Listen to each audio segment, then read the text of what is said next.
exhibits one you attached. sent. Okay. Well, the one you sent would be in Word though, right? Well, I mean, the one I It's a sent a link. month ago in Word? No, the one that we sent. You sent one this week, right? Yes, the one that. I made paper copies in case anybody wanted to. When you say this week, you mean yesterday? I meant last week. Okay, like September 17th. Correct. Dated September 17th. Okay. With all of the That's exhibits. the one I've been reading, that's the one I'm looking at. With all of the exhibits attached. I mean, I wanted to Yes. switch it just to. That's the complete. Two different, the different colors of highlighting. Yeah. So if it has this, it's the right version. That's the one.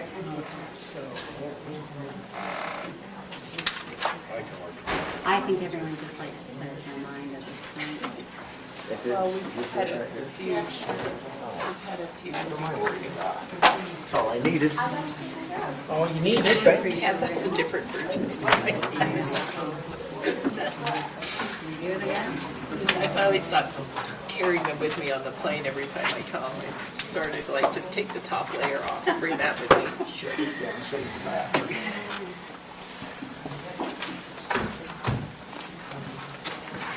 All right, so, Laptop, me too. I don't know how to use it, and I'm too old to learn. Okay, don't look at me like that. Seriously. yeah, as soon as I find my, Yeah. It'll come, just be patient. Practice. I want my blue Yeah. button back. you ready? Are you ready, Mike? Hello, Mike.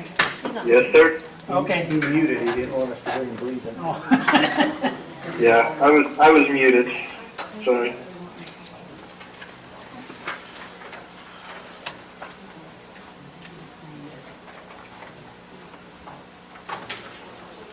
All right, so we're on page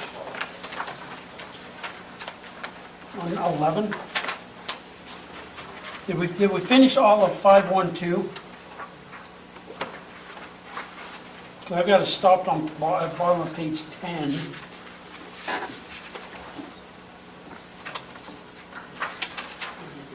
Yeah, so we probably need to use numbers now that our pages numbers are different.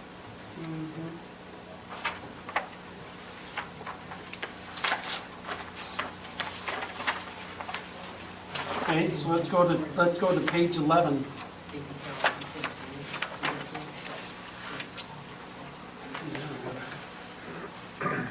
Sanitary sewer, 5.2.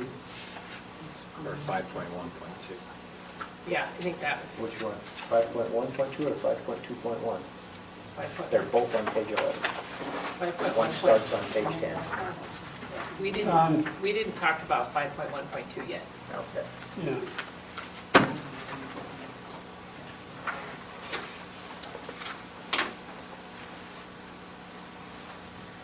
Well, on the 512, they added the residential or commercial building, correct? And that's where we ended.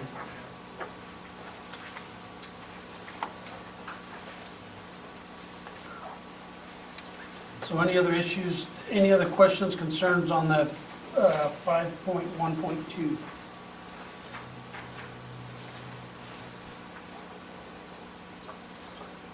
Okay, So 5.1.2A,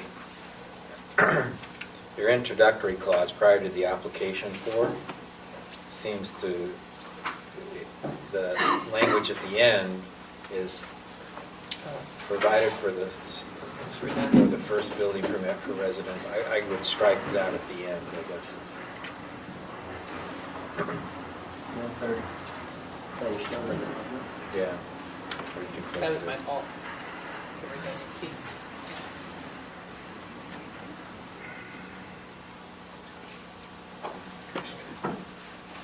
okay. So we're just eliminating that because it's a repeat, is that what we're saying? Yeah. Okay, so B. So now we're on to page 11. Any questions, comments on page 11? And that's the start of 5.2.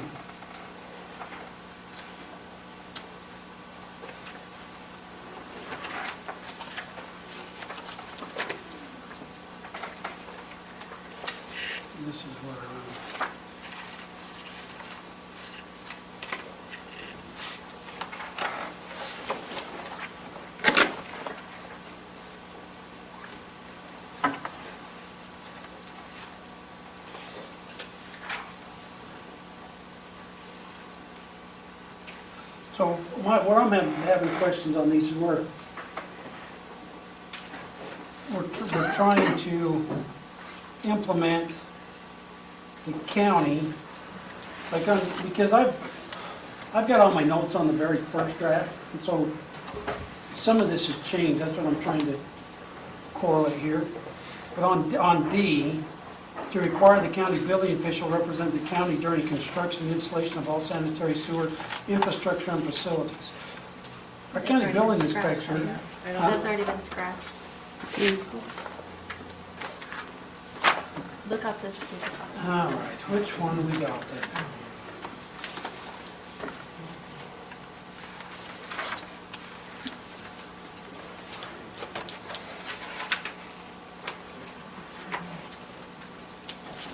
All right, just a minute. I'll get rid of this one. I'm just reading this before I take it out.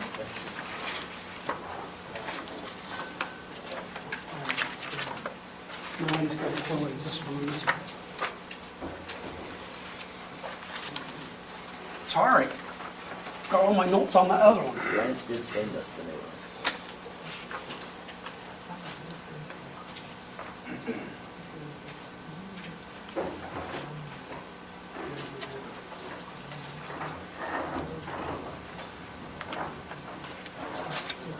All right, so you're on 522 then. On page 12.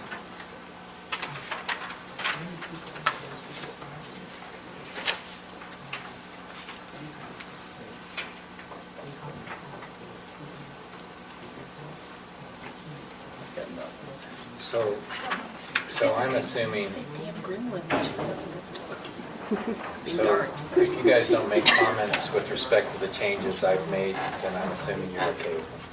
Correct. Okay.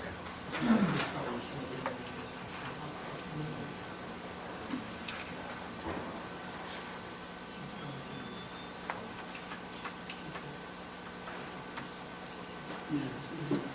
Okay, so 5.3.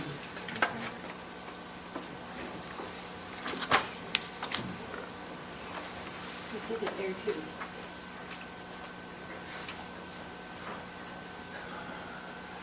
With the feedback that Tom Bennett provided. Right, that's what's been incorporated into this. But only the things that are highlighted. Yes. So the rest of it is You're, Member yeah, McConnell's, and we just accepted that, so. Okay. So they have to start at the bottom. So what's the point of these? Without comment. Yeah. 531. Yeah, exactly. somehow that, I think you're gonna delete it.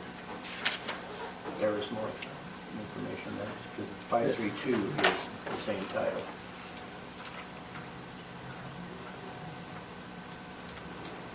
Yeah, I think the owner agrees as follows, where it appears in both locations should just come out. Yes. So we say 532. Yeah. There's, Lance and I've had this joke about the gremlin that lives inside this document, because we get these weird I'll be things right that back. show up. So there's multiple places where the owner agrees as follows that's redundant, that should just not be there at all. We'll take care of that. This is what it should be. So 531E doesn't exist. Correct. I have no idea how that got there.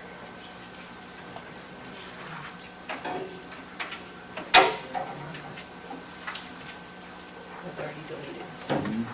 okay, Oh, no, that's the one that came back in.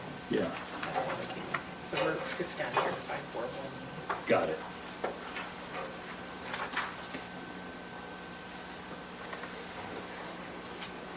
All right. So you 532, what? I got nothing there. On 541C, you want that left in?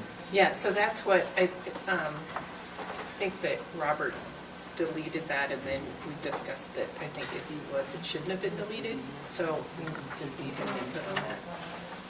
On which one? On C? 514C.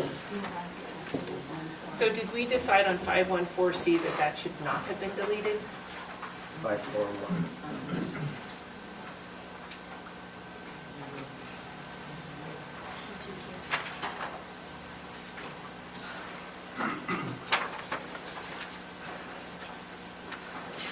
No, not from my perspective. So what the provision said was, the county agrees to comply with all applicable local, state, and federal laws, rules, and regulations for emergency medical facilities, services, quality standards, and controls as may be applicable to the county. But the owner shall not be required by any land use applications, approvals, otherwise to construct emergency medical facilities as a condition or requirement of development of the project. So, first of all, the sentence doesn't make sense.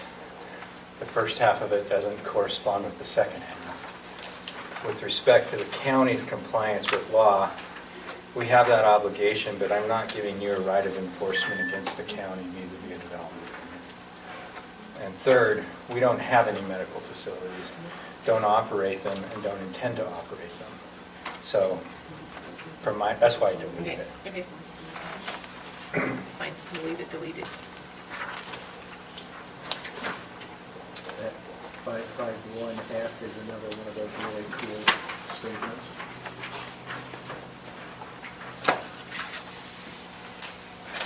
Could we Well, delete look what that happened too? to D. I Wow. It got That's changed weird, to yeah. D. And then the track I changes didn't from, see this, yeah. Well, we will obviously correct all of that, sorry.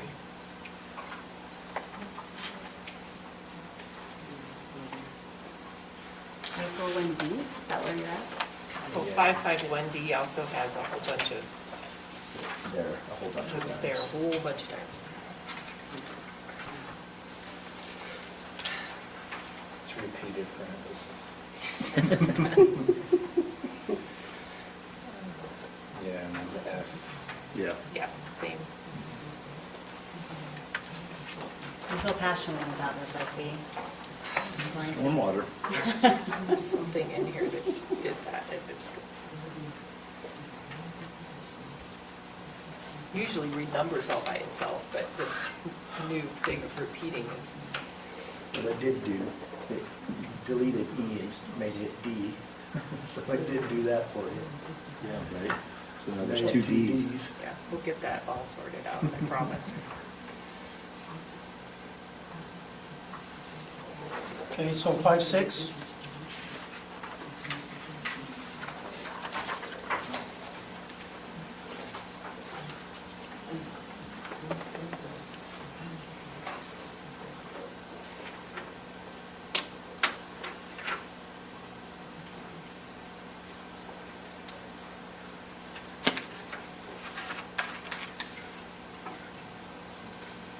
Okay, so I want clarification on various public roads, streets, apparatus, excuse me, certain facilities that are located outside the subject property. What public roads are you talking about? Are you talking about the ones that are already there, or are you making new ones?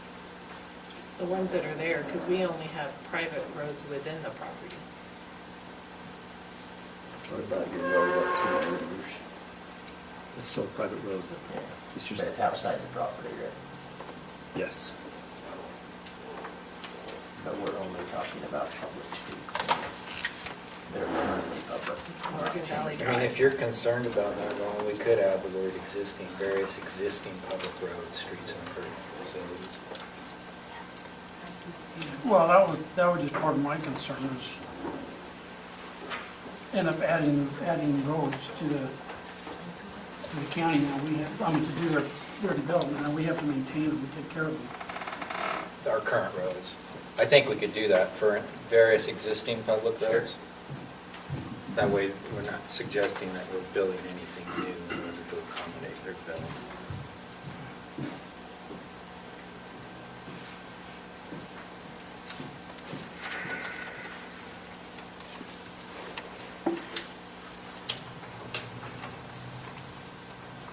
So you've highlighted in, are you ready to move on? Yeah, go ahead, 5.7. In 5.7.1, the parenthetical example, do you have a concern about that? No, so that was actually our addition. So anything that is highlighted is, that has the yellow highlight was our addition, which was different. So you had made this Okay. comment comment number 11, and our response is this piece within the parentheses that's highlighted. Okay.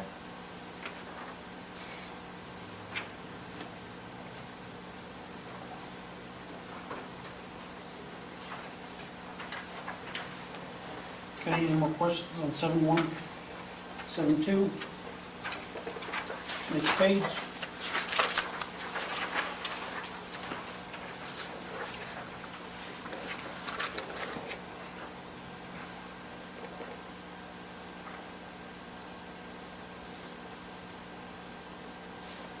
So it's 7.4. Those were your concerns, the highlighted ones was your concerns? There were our additions. Okay. I don't have it. Those are fine for me. Okay, so 5.8.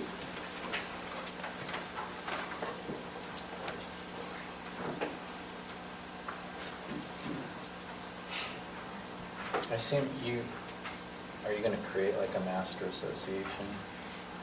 And then different like project associations for each residential neighborhood? Or product type.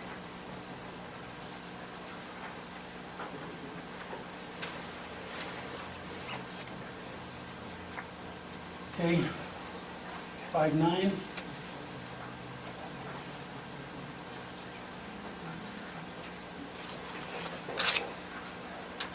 Nine two.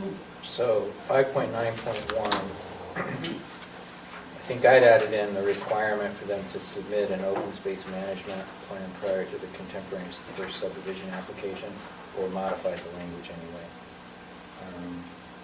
other than a subdivision application just for the main access road. And then you've got this comment, owner will prepare and submit to the Planning and Development Services Department Director for review and comment, but without requiring official county action. Yeah, so I think your language said approval by the county, and the county does not have any criteria for an open space management plan, and so we didn't know how you would approve it or not. So, okay, yeah. So we've listed the outline, you know, of all of the elements would be included in there. But we've said we'd work with UDWR, but we definitely want review, but we didn't know how you would approve it, so we were editing your edit. Okay. Fair enough. If you don't have criteria, it's hard to apply. Happy to review it for you and say, yeah, it looks better than what we have. Okay, 5.9.2.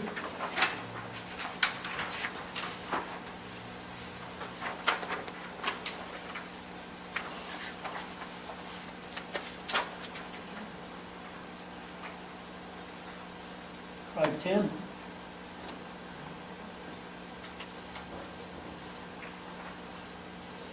$5.11.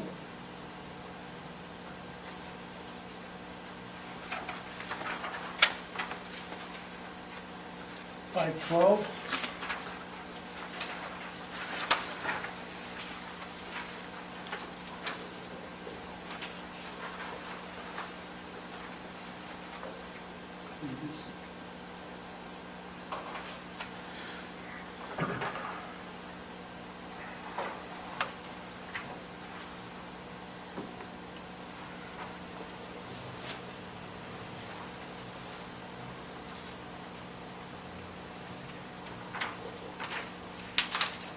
Okay, 5.13.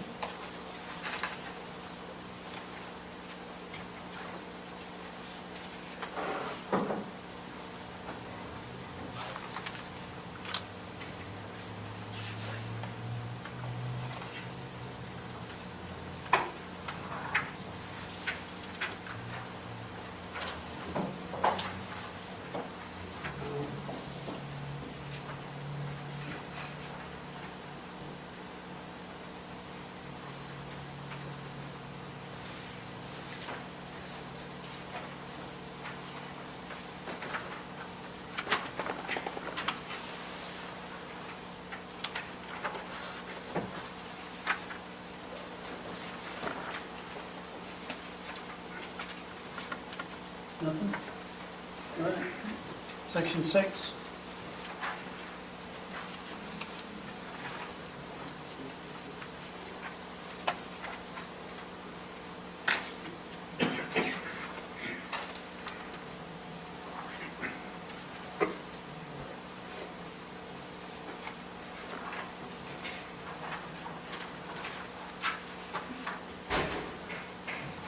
Okay, so one question I have on 6.3.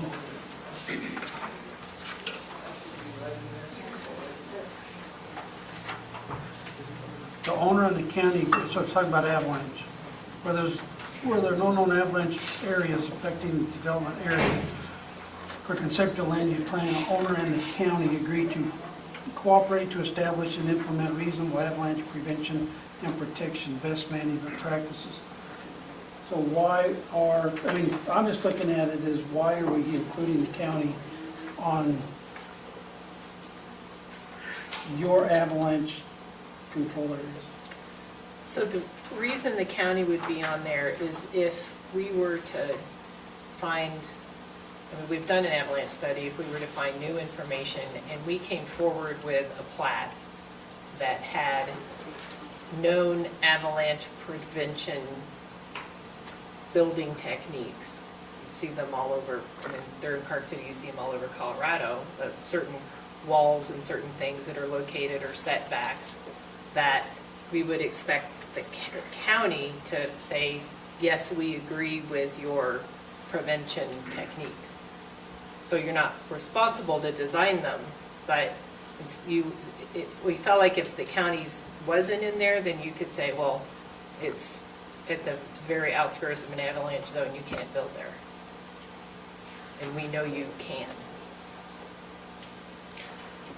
What I view it as imposing upon us is the obligation to be reasonable in reviewing their avalanche prevention and protection measures.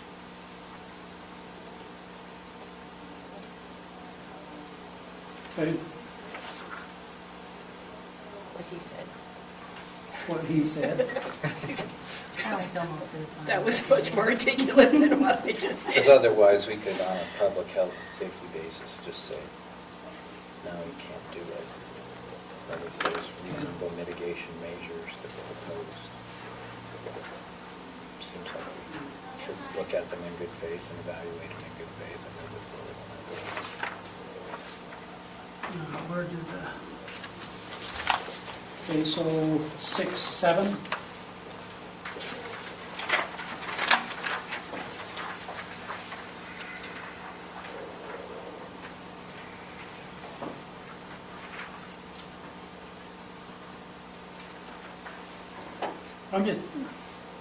It's just a personal thing. I'm just getting concerned with having a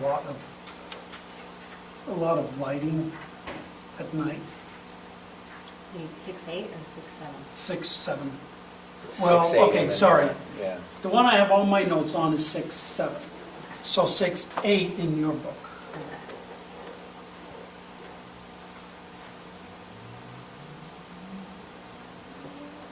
But the International Dark Sky Standards should take care of that, right?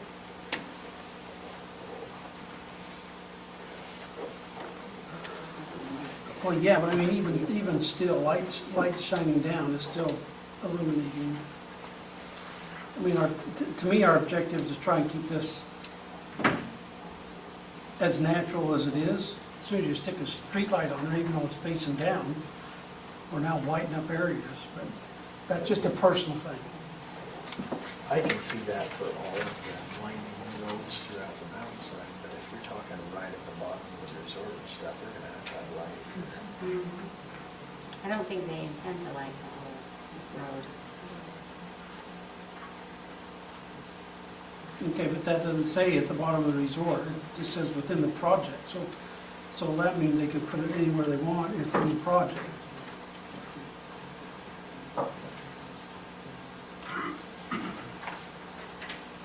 I mean, that's part of my concern. I mean, you look at, So you want to, how do you fix that problem?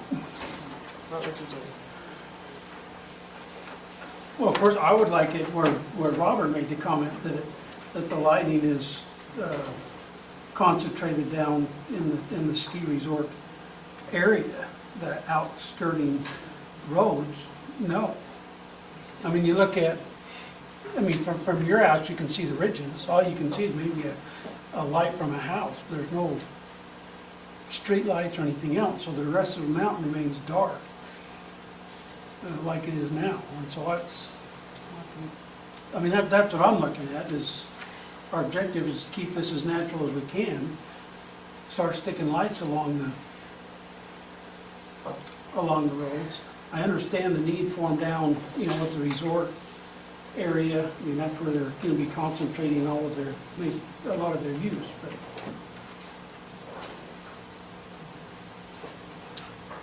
So would it be appropriate to say maybe street lighting in areas where there's safety concerns? Well, then you come back to defining, you know, safety concerns. Sure. I mean, if you drive Old Highway and Morgan Valley Drive, and there's not a lot of lights up through there, and it's been just What fine. are you thinking for street lighting? We haven't gotten there yet in our design.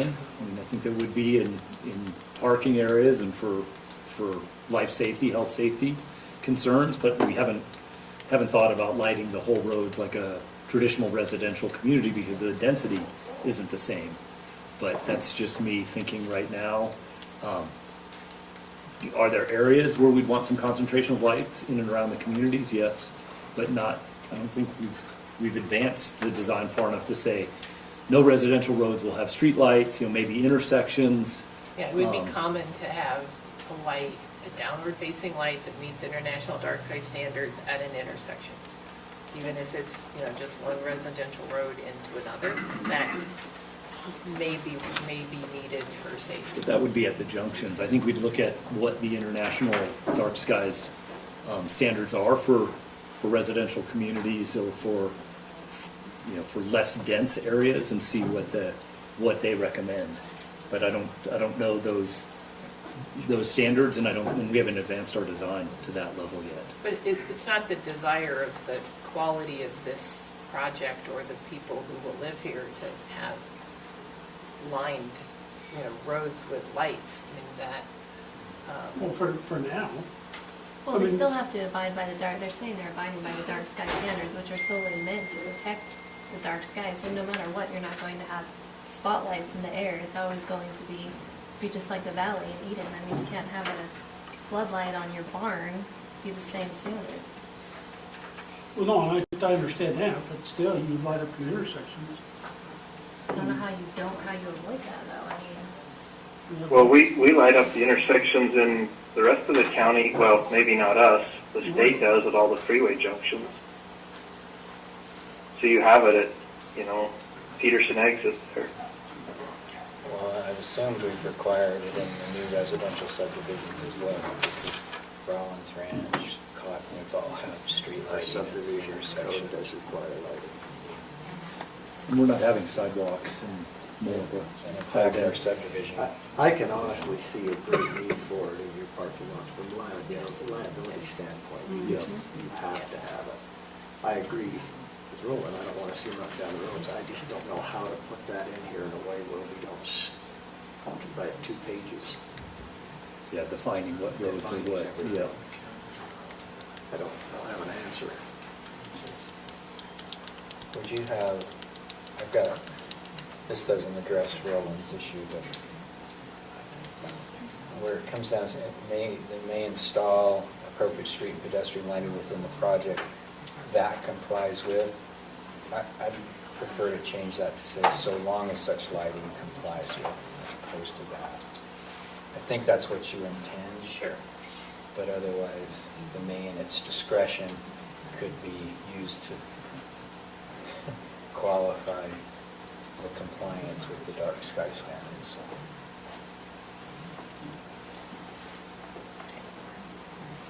So that is replaced with so long as it. As such lighting.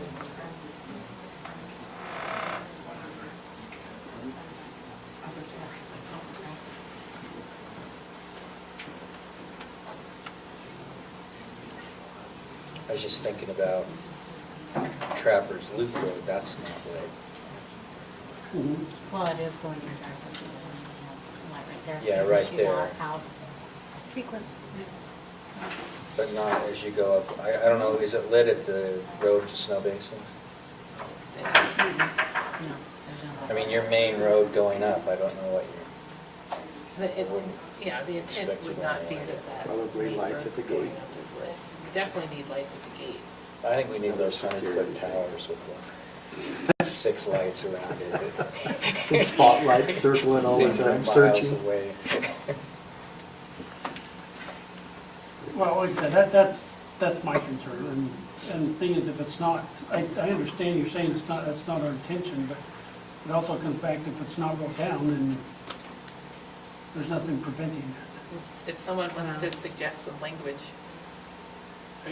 The only way I can see that you would limit it is if we got more specific about the areas that you could put it into, you know, residential intersection streets, parking lot lighting, wayfinding light within your village, you know, on pedestrian paths, you know, so in case somebody doesn't have a flashlight as they're walking to the, you know, because that's, you know, that kind of thing, we could certainly do something that limited it in that way. I'm personally comfortable with the dark sky compliant requirement. To me, that's what makes the difference in the lighting. But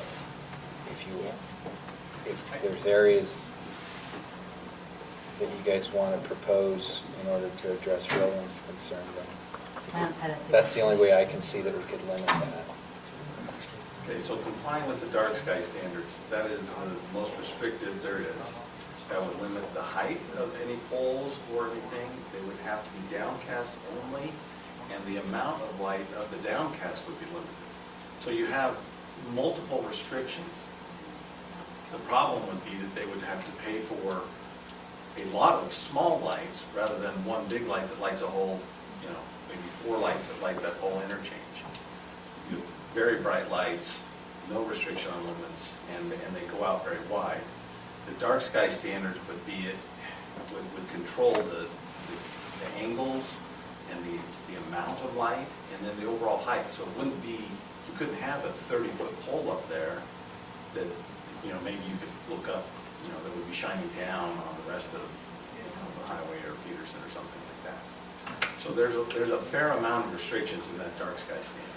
And some of that is even the shields, where the light that it does cast is blocked, so the bulb is higher up into the lighting fixture itself, so No, it I casts more understand that. directly, and then also even the type of lights where you remove the blues, you change the wavelength, that then changes the length, the distance that the light will travel.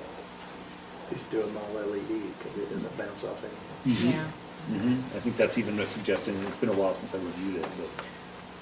If you go to a football stadium and see the lights pointing up, it's because they've got LED lights and they can't see the football once it goes up in the air.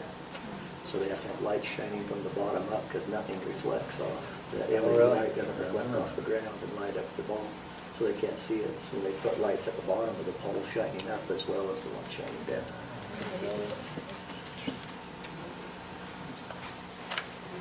All right. I'm good with dark sky as well. All right, then we'll move on. On number 8, is there a reason we didn't include our county roads? Where are you? 6-8, 6-9, 6-9. 6-9.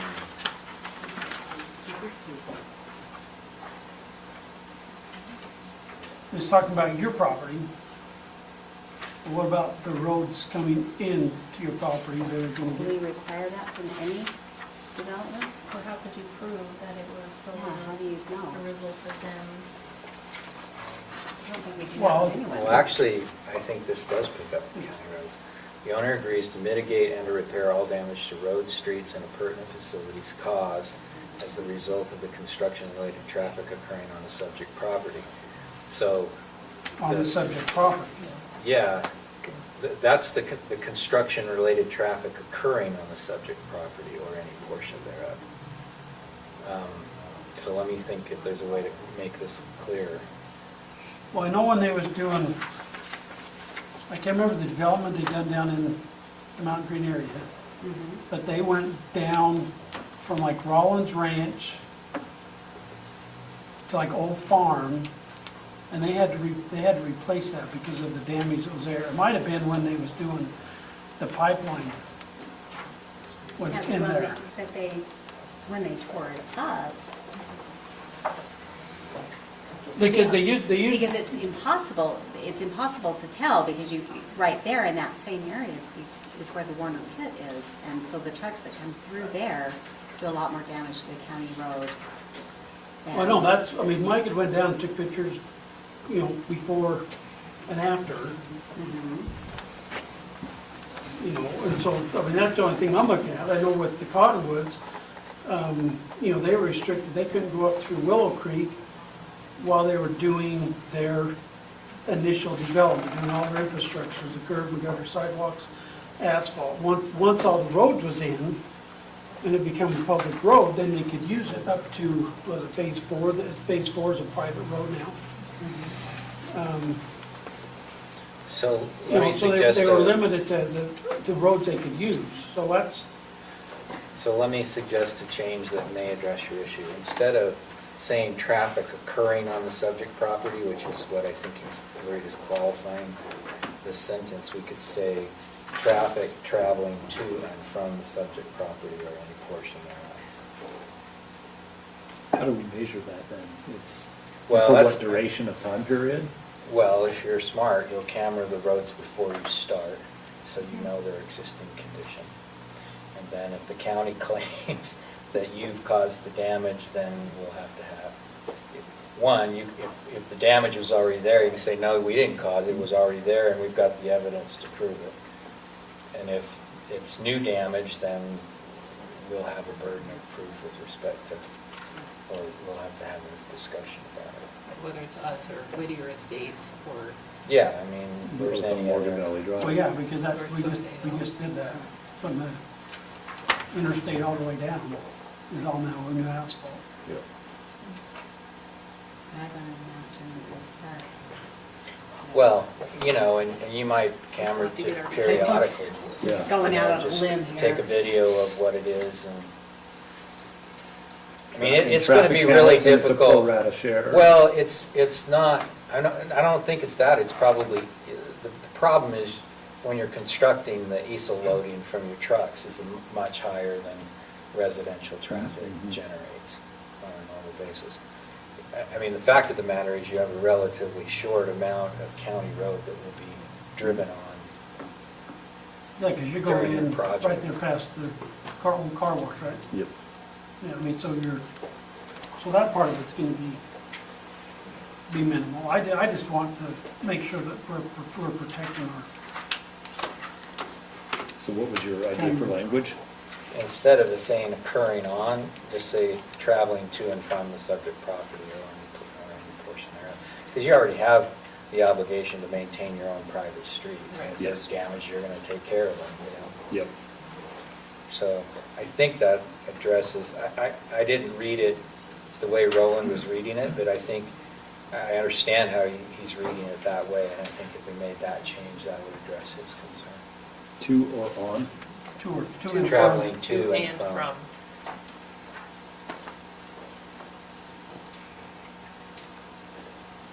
And obviously, your legal counsel's not here, you can run this by him. Yeah. Okay. All right, 7 fees.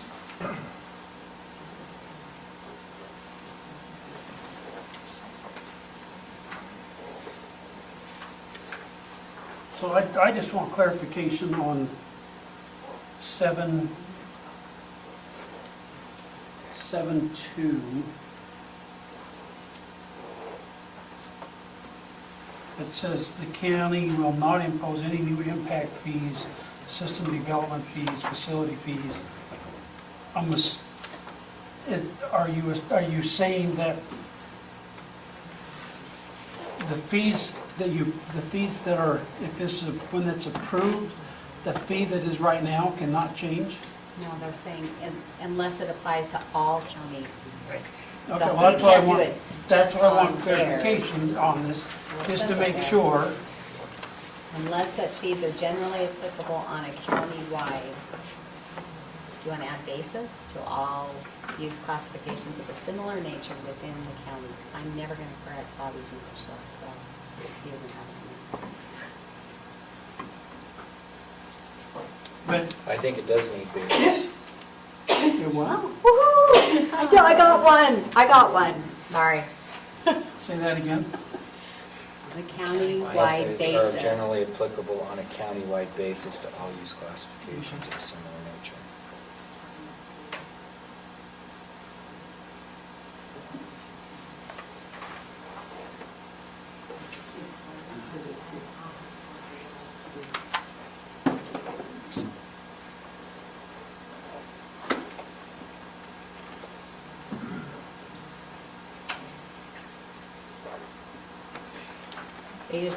It's just written so that you can't apply one just to them. 7.3, the sentence that starts "to the extent that," when you get to the second clause, it says "the owners are," I think it should be "the owner is."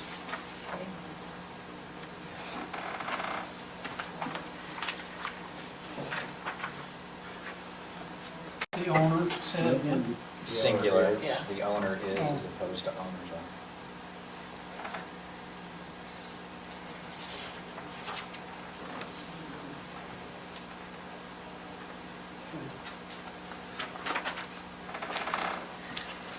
All right. Any other questions there? Section 8, page 22.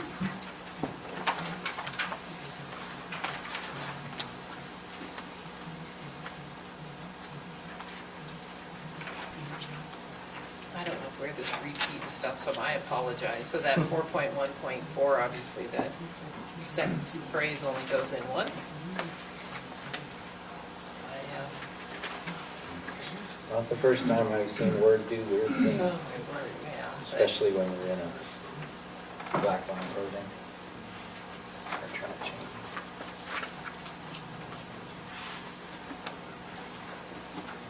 Okay, so the special service district, is this pertaining only to Wasatch Peaks? What I don't want is you guys to come in and establish a service district and include Peterson and Milton and Enterprise. I don't think I want us to. Is this pertaining only to Wasatch Peaks? Well, it says in 8.1.2, to the subject property, Bobby's added that, including but not limited to culinary water. So he's added to the subject property in 8.1.2. Can you see that one?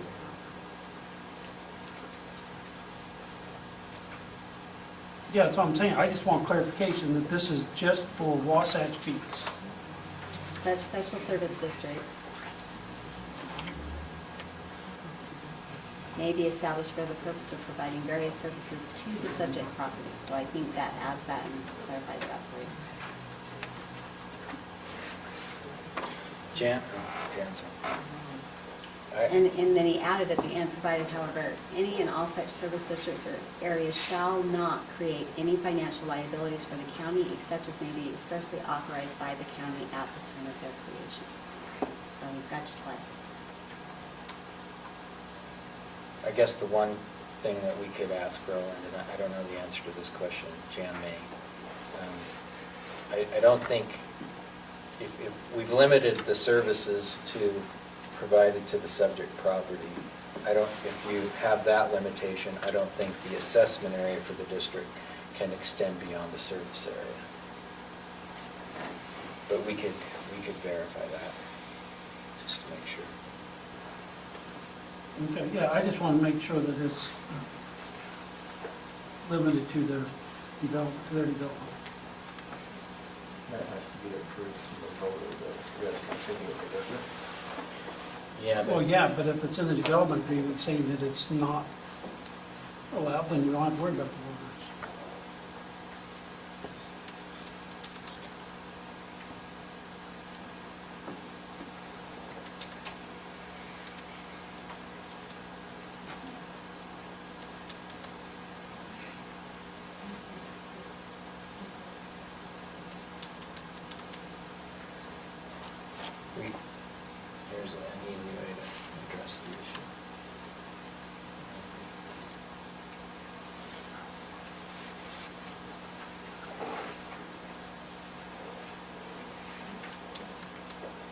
Because the other thing is on that 814, it's saying the county agrees not to protest establishment of any service district,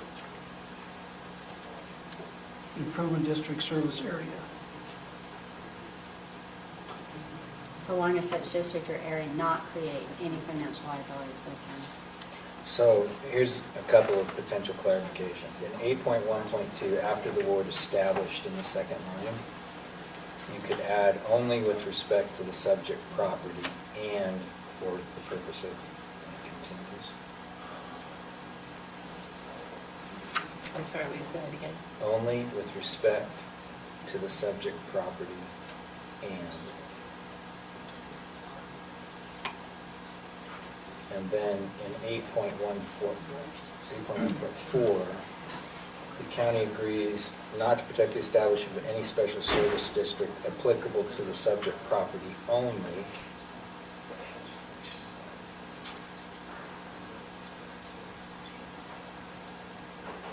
Looks like we've got district twice in this.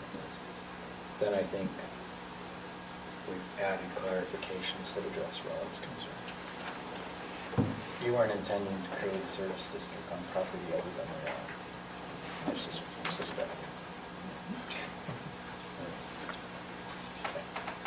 Okay.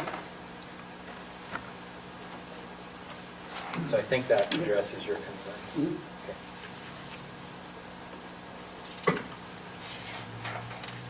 Any other questions on 8? Go to 9. General terms and conditions. We now have all of the exhibits, right? In here? Correct. Okay.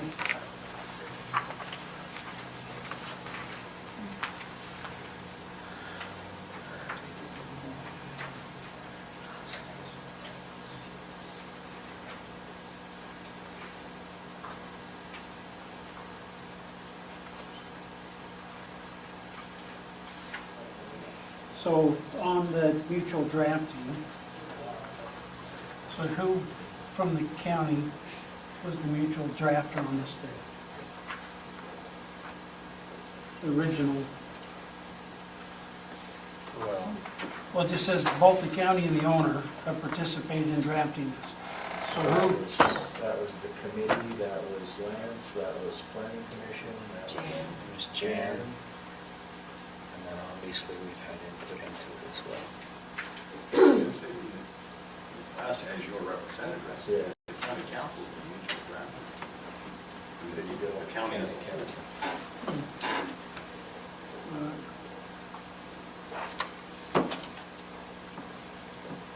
So what, Mylon has questions here? I told you I finished my questions last time, I didn't have any in this last half. I tried to address all my issues in the revision to the agreement that I provided. And I didn't look for grammatical errors. I was capable of making those. Okay, so, I did notice the 4 and 5 lines on the exact same Yeah, text. but- sorry. I think these All right, gremlins so- show up while I sleep. so now we go to the 9.5.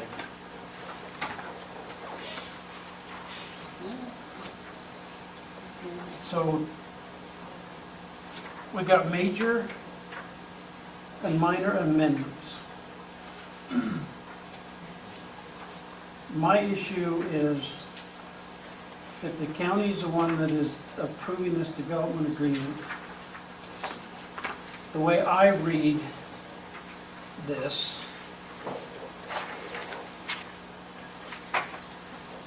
is that no offense intended to Lance, but on minor changes, you can go to the planning department and make the changes. Is that the way Absolutely. I'm reading this? Very, very common. And I disagree with that. It's the case in every other place in which I've been involved. I mean, for me, it turns into what's a major, what's a minor. Pretty soon, we don't have anything close to what we decided on. So I personally, I want any changes to the development agreement have to come back to the county, just like the rest of them do.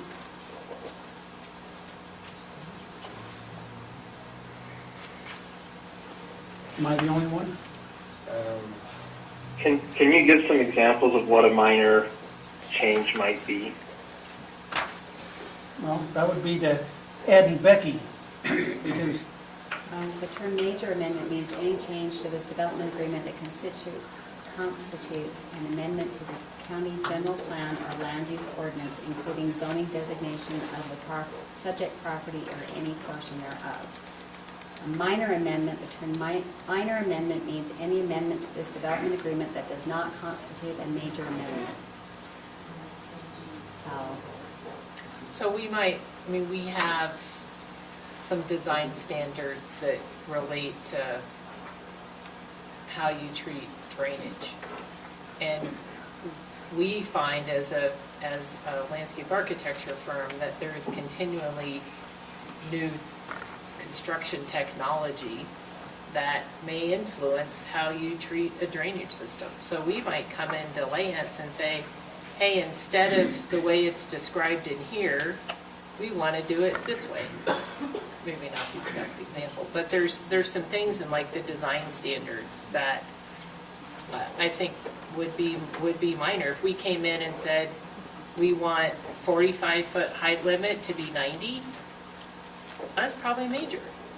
well, see, it all comes back to what a person thinks a major minor is. You might say, you know, it's a minor one, not a big deal. You know, Lance for will the be sake of making a Lance is your- determination, and yeah, he is he's our the agent. representative, and I trust that Lance has common sense enough to know what's major and minor.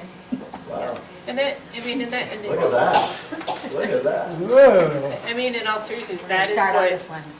that is what we find in planning offices, is that the planning director will say, oh, this is, you know, gosh, yeah, this is pretty simple, or say, gosh, some people might actually care about this. I should probably run this up the flagpole. And the flagpole may be as far as the planning commission, to get their input on something relating to land use. Or it may be, this should go all the way to council, but the planning director and their roles and responsibilities have the ability to make that determination. But the problem So we're I think having, the key word here might be the land use authority, because, and maybe this will put your mind at ease a little bit more, Roland. There are certain things where Lance is the land use authority, but other things where he's not, which is the council or the planning commission. And maybe that language is sufficient, you know, now that I think about it a little more. An example would be an Appendix A, from approved plant species, the palette of species we could pull from. Utah State expands their list of species that are available or that count for to be utilized in plantings in these kind of areas. And then when we come in with delineating what we want to include or we want to make available to plant within the development, that would be considered a minor amendment where Lance could verify that that information was part of the new plant species palette recommended in Utah in high high elevation environments, and say, yes, you can add that to Appendix A and now plant X, Y, and Z. okay, so then, so you want to identify what major and minors are? The reason I ask that is because we have I mean, no offense intended to Lance, but an individual come in and fought tooth and nail per our code, okay, to build an accessory apartment, all right?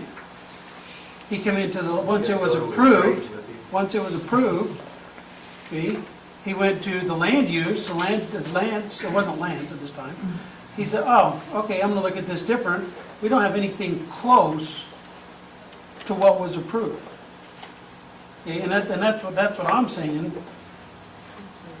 You know, identify major and minor things so that we know, okay, when we get done, this is what we're gonna have. It might be changed a little bit, but that's my fear is you're gonna come in and say, well, this is a minor change, Lance can say, okay.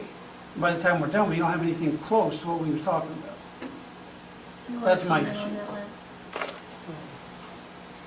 What? I hear what you're saying. The way it's written, it's very broad. If it's not a rezone, then it's minor, right? That's the way I'm reading that those two paragraphs, A and B. That's Well, basically how I read major. And that's a little too big.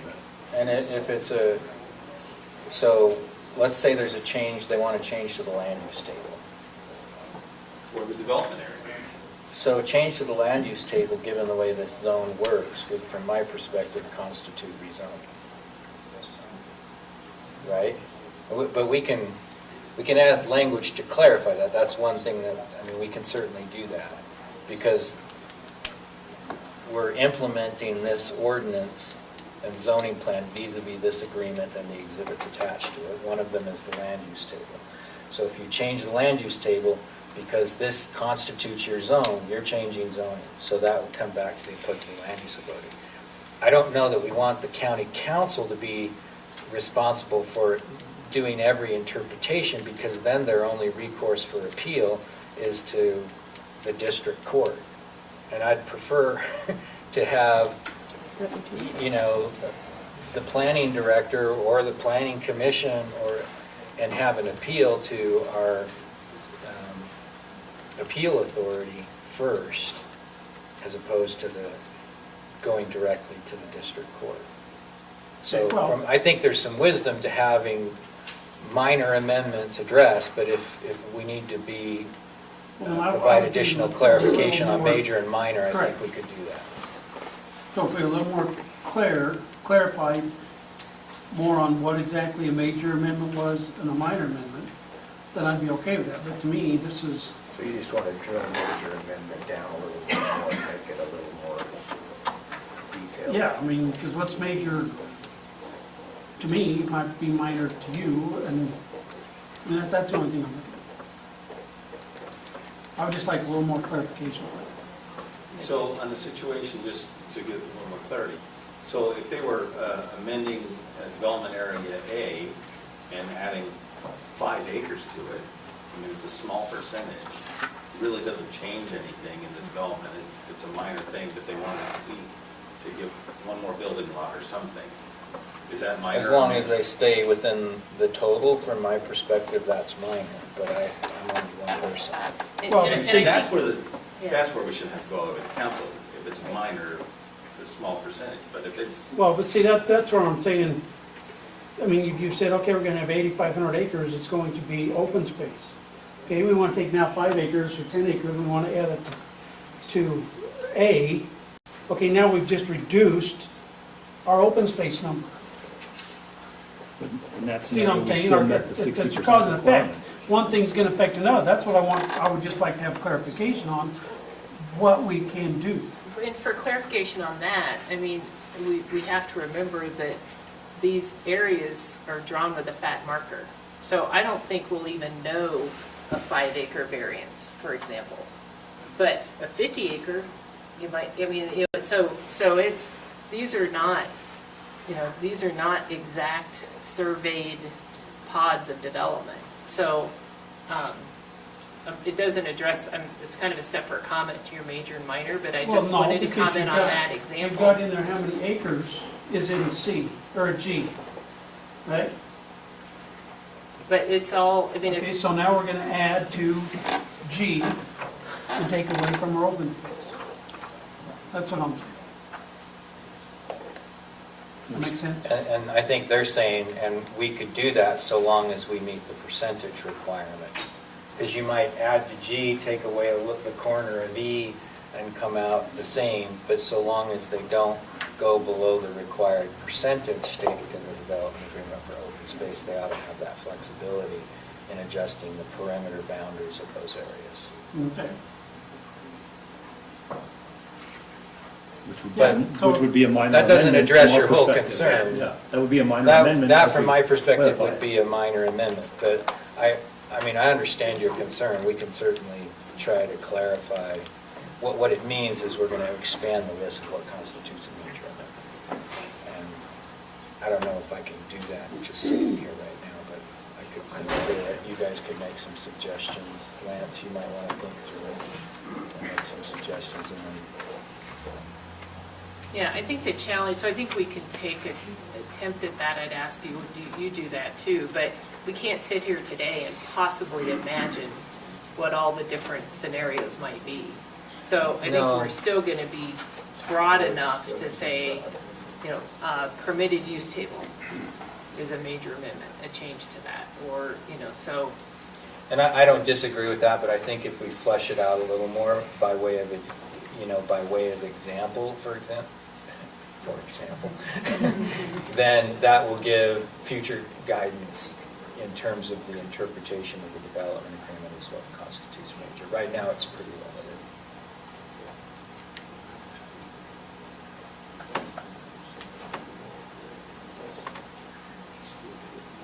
So,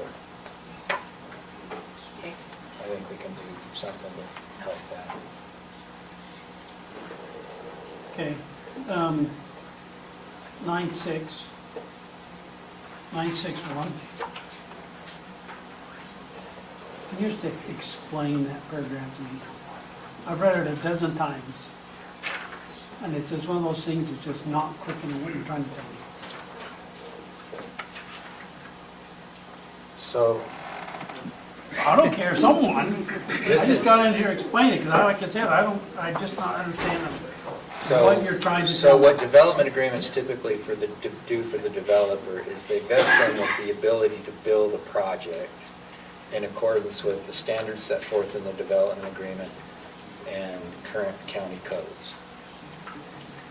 This section is intended to protect the county and particularly with respect to the exercise of future legislative action so that they can enact regulations that are applicable to the property that may vary from what the developer expected under its development agreement, if those are going to protect public health, safety, and welfare.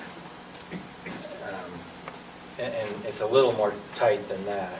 It has to be, what's the other,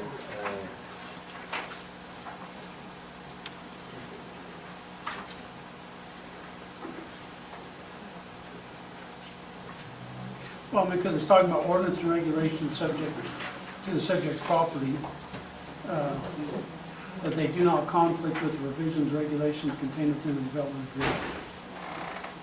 So it's saying nothing in this agreement shall limit the police powers of the county or the future exercise of its legislative powers to enact ordinances and regulations and apply such other ordinance and regulations to the subject property unless they conflict with the provisions and regulations contained within the development agreement.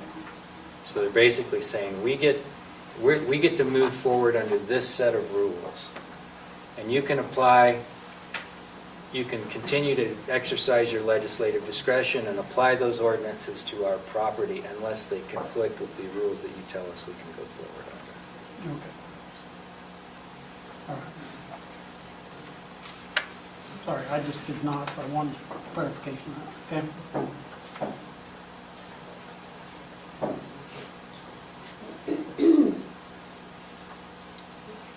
And then 963.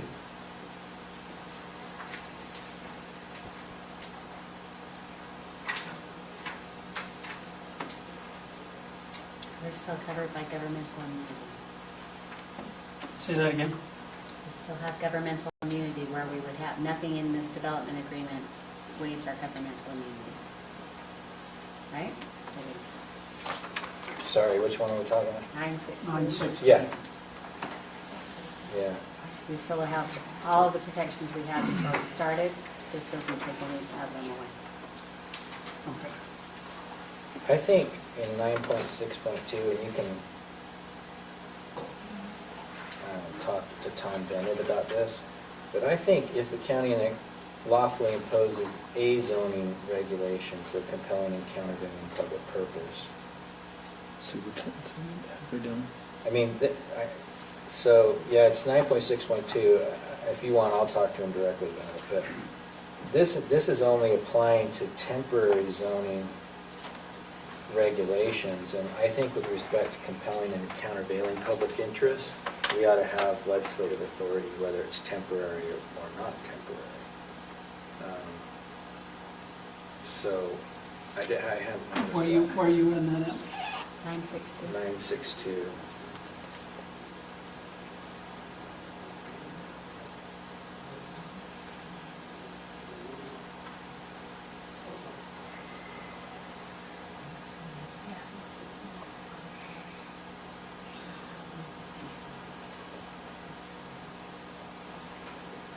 So would you just take that temporary duration? Well, zoning there will have to regulation? be some other changes to that paragraph.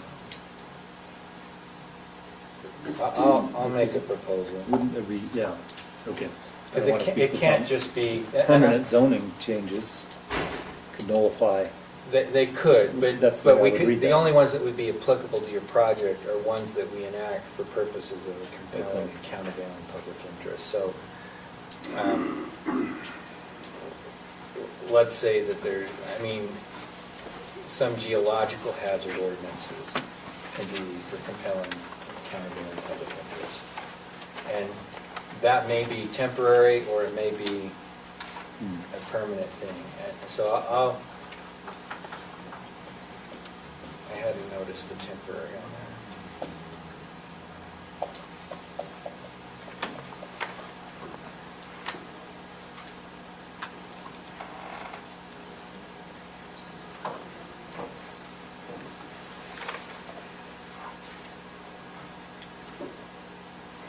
I'll propose some language where Tom and I's roles were reversed.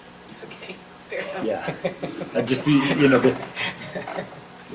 yeah, that I understand the concern for the, if it's Yeah, a permanent no. zoning, it nullifies and supersedes the, Yeah.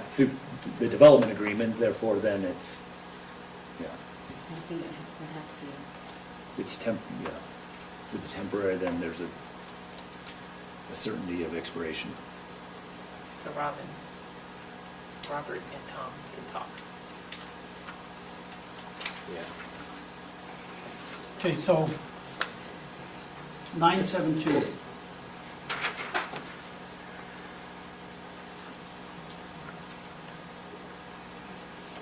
I mean, to me, the way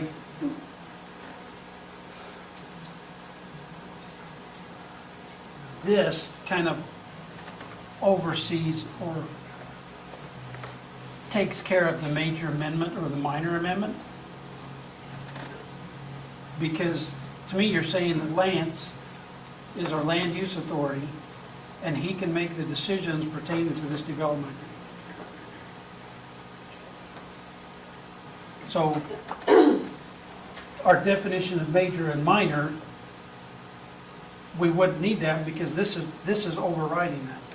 Exactly. If Lance or whoever is the planning director feels that it doesn't constitute a minor amendment and we think it's a minor amendment, he has the ultimate decision-making power. Okay, I disagree with that, but that's me. I would actually ask that you strike the definition of who is the planning, or who is the land use authority, because that has not always been the planning director. That has changed a couple of times since I've been on council. I would rather you just say the land use authority, whoever that may be at the time. If the council decides sometime down the road that the planning director is no longer the land use authority, then it would be whoever is currently the land use authority. If we add it in there, or as designated by, let's see. Because that would be typical. So then we would When I just, got on the council was the land use authority. And all? Well, so there's there's difference between a land use authority, which can be different bodies for different things within the county. Sometimes it's us, sometimes it's the planning commission, and sometimes it's the planning director. And the party who we designate to interpret the ordinance, at least for the initial cut. Most jurisdictions that I've dealt with do have their planning director interpret the ordinance, which is what I viewed this. Now, interpretation of the development agreement, again, this is the implementation of an ordinance, so it seemed to make sense to me. But if you want to designate. To me. What I'm saying is if we just use the word land use authority, I'm not sure it'll be clear who it's to go to. That's all I'm saying, because the land use authority in the county, depending on the nature of the application, varies. Okay, and what I'm saying is that when I got on the council, I didn't. Planning commission, nor the planner had that. That everything came. We branched it back out because every council meeting was filled with dozens and dozens, well, not dozens, but tons of land use stuff that we thought could be handled at these other levels. All what I'm saying is, all it takes is a different council to say, we want all that control back. Yeah, I just want to that's- somehow that's say something where- whoever is the designated land use authority for the council, whether it be the council, the planning commission, the planner, or anybody else, that's where it goes. I'm not trying to move that away from Lance, I'm just saying whoever that is, however you want to word it, that's all I'm asking. Robert, could we just add in that it shall be the development director or other position body as determined by the county council? And that way, if it changes, then it's there. Because it's only in the event of a question or interpretation of a component of that, so we could go first to the planning director, and then would at least give us a path forward if there is a question. Yeah, I'm fine with that. Let's say that again, Lance. So in the second line there, it shall be the planning and development services department director or other position body, because it could be the planning commission or something like that, as determined by the county council. Or designated by the county Designated. council to interpret the land use ordinance. Yeah, that's Right. right. I think that's what you're saying. Whoever is where you have interpreted. I hope it's never the council. I can tell you this, It would be. And because every one of our decisions in land use irritates at least some percentage of the county, then it gives us no ability to ask those people we've irritated to support us on important matters, so.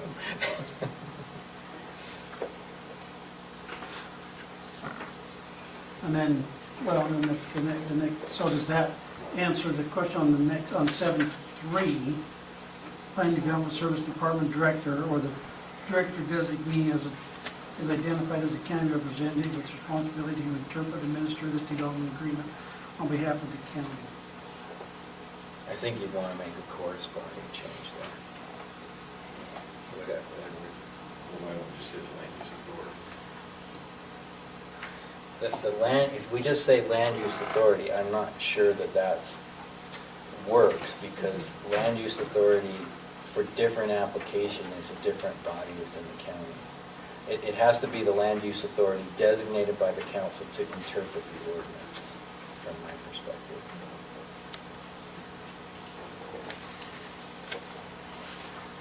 This is the language that proposed at the time.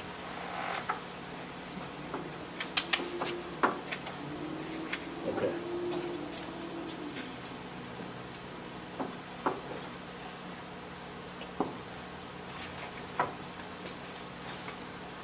Any other questions? Okay. Yeah, that makes I sense. think Yeah, because it it's defines. fairly simple. Yep.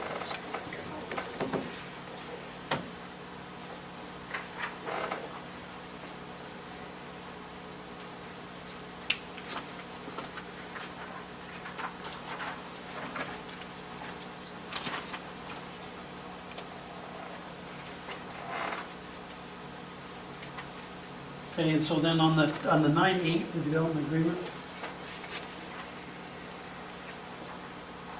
within 30 days of approval by the county council, the development agreement shall be recorded.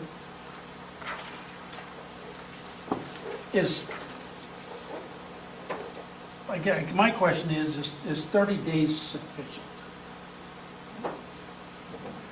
Why would it? I'm just asking. Well, don't we record it ourselves? Not just the recorder's office that does it?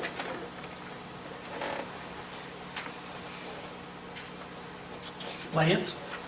Well, we just take the final document and walk it down and have it recorded, I mean, well, no, so I'm asking, so 30 days is plenty? Can you get down there? How fast are you Yes, that would be moving? fine. So for Snow Basin, you required Snow Basin to have their owner's representative initial every page, and you all initialed every page, and then that was the version that was recorded. But I still think we could do that in 30 days. Maybe you accomplish that. All right, that's my, And how long would it take people to initial all these pages? I write quickly.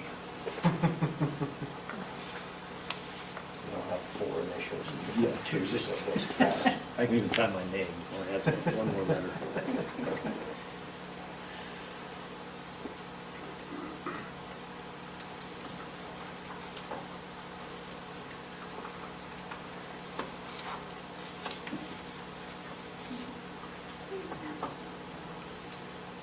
Okay, so then we're in 9.9.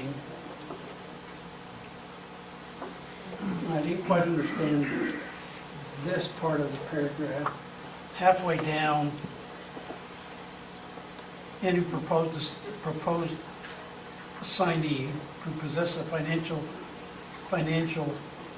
withal and sufficient ability to assume and carry out the provision, terms, and conditions of this development agreement shall be a permitted assignee if the county reasonably determines that the assignee does not have the financial wherewithal or sufficient ability to assume and carry out this provision, terms and conditions of the development agreement, or portion of the development agreement may still be assigned to such assignee, but the owner shall remain responsible for the performance and obligation of the development agreement. Why is the county, we're talking about the financial ability, why would the county, why would they have it in there if the county reasonably determines? Because of that concern that so many people have about a project not being finished because they go bankrupt. If they sell to somebody who doesn't have the money to finish it. That's the only reason I could think of when I read it. But, okay, but how are we, I mean, are they providing us financials? How are we determining that, is my question. How does that get determined?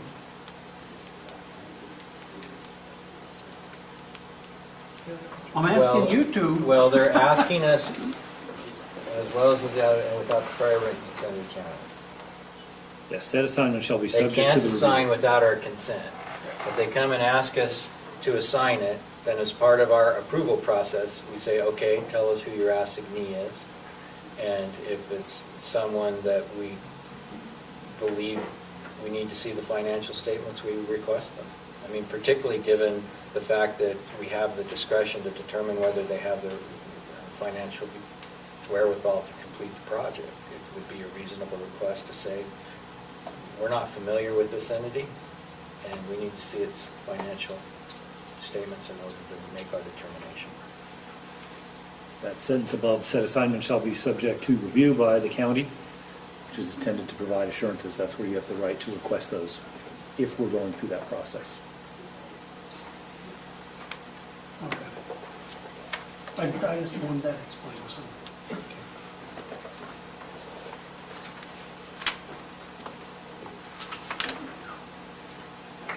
Anybody else on questions? 9.10, performance, remedies.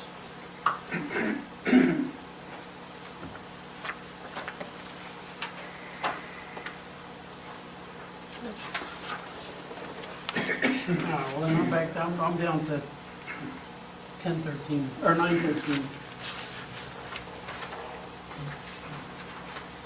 Terms of development agreement. 9:14? 9:13. 9:13. 9.13.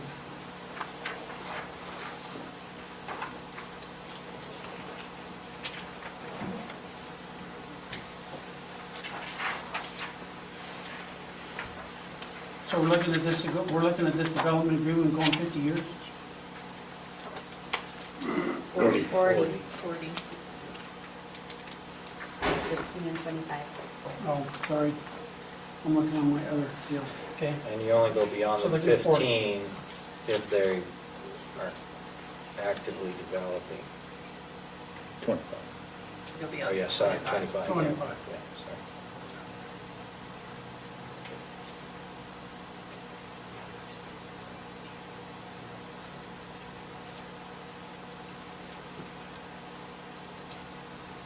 How long has Yellowstone Club been going? Late 90s, so it's a 20, 25. yeah, yep. About 25 now. And they're probably done in another 5-ish. about 30 years to build up on the mountain.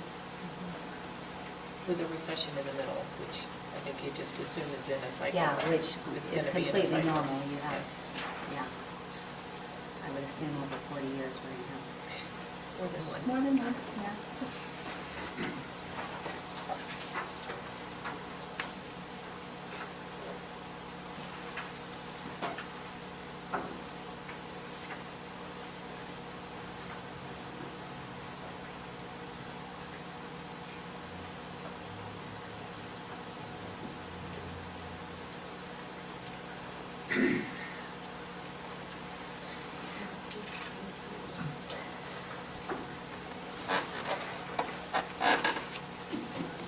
Anyone else? No one else has questions? Not in this part. Straightforward. That's all the questions I got.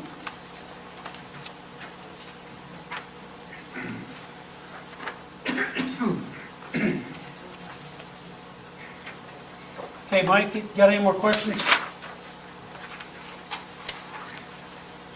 No, I do not. I thought for sure you were going to ask him in 1961 whose responsibility it is to schedule them every year to come back and give us a report.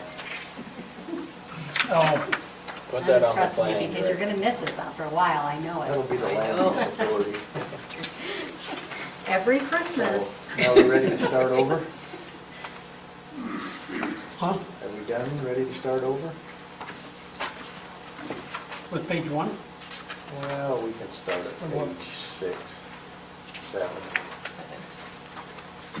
Yes, Okay. we should go back, because that was unresolved from last time, Yeah, so we have we've 2 or 3 proposed, items that are unresolved from last time. yes, three items according to my notes. That's what my All memory right, says. where are you going? Page So- 7, Four, shall I just jump in? May I? absolutely. 4.2.4. The request from our last work session was that we eliminate the ability to transfer units to property that may be purchased in the future, adjacent property that may be purchased in the future. So we discussed that and have come back and said, we will agree to remove the ability to transfer units to future property. Very good. The other change, though, is, so the other thing is, we said, well, gosh, if we do that, we're really looking for the flexibility in the transfer between the development areas, and we had suggested 25% on development areas C through G, and then in the discussion, it was like, well, how about 40? Well, we looked back at that and said, well, that's really not reasonable. And so we were coming back to you with a proposal for 25%, but we would like that same flexibility on all the development areas. So A through G. So you can go, you would be able to switch from any development area to, So no more than Adding those two. 25% of what's in that. So if there was 40 units in a development area, we would have the ability to add 10, as long as the whole development never exceeded 750. But we still like 40, I felt like 40 was too much. So someone- I'd like to So stick with what you're saying 25. is 25%, and it's 25% of the units in the receiving area. Correct. I still don't understand why would we, if they're going to purchase additional property and we're still going to allow 750 units over the total property, even with their additional property, why would we not want to do that? If our goal was to limit the density, you're locking up another piece of property with limited density, spreading this out. No, the new property wouldn't have any density on it, so you'd be increasing the open space. Well, under the language they had originally proposed, they could move Yeah, property to I'm it. saying by locking down that transferability, you're increasing open space, not spreading the density across more space. Well, but doesn't that? Unless like somebody else, apples. the current owner of the property develops it. I mean, if they don't buy it and include it as part of the development, and they probably don't have a lot of incentive to buy it and include it as part of their development If we take this if out. they don't have the ability to put any structures there.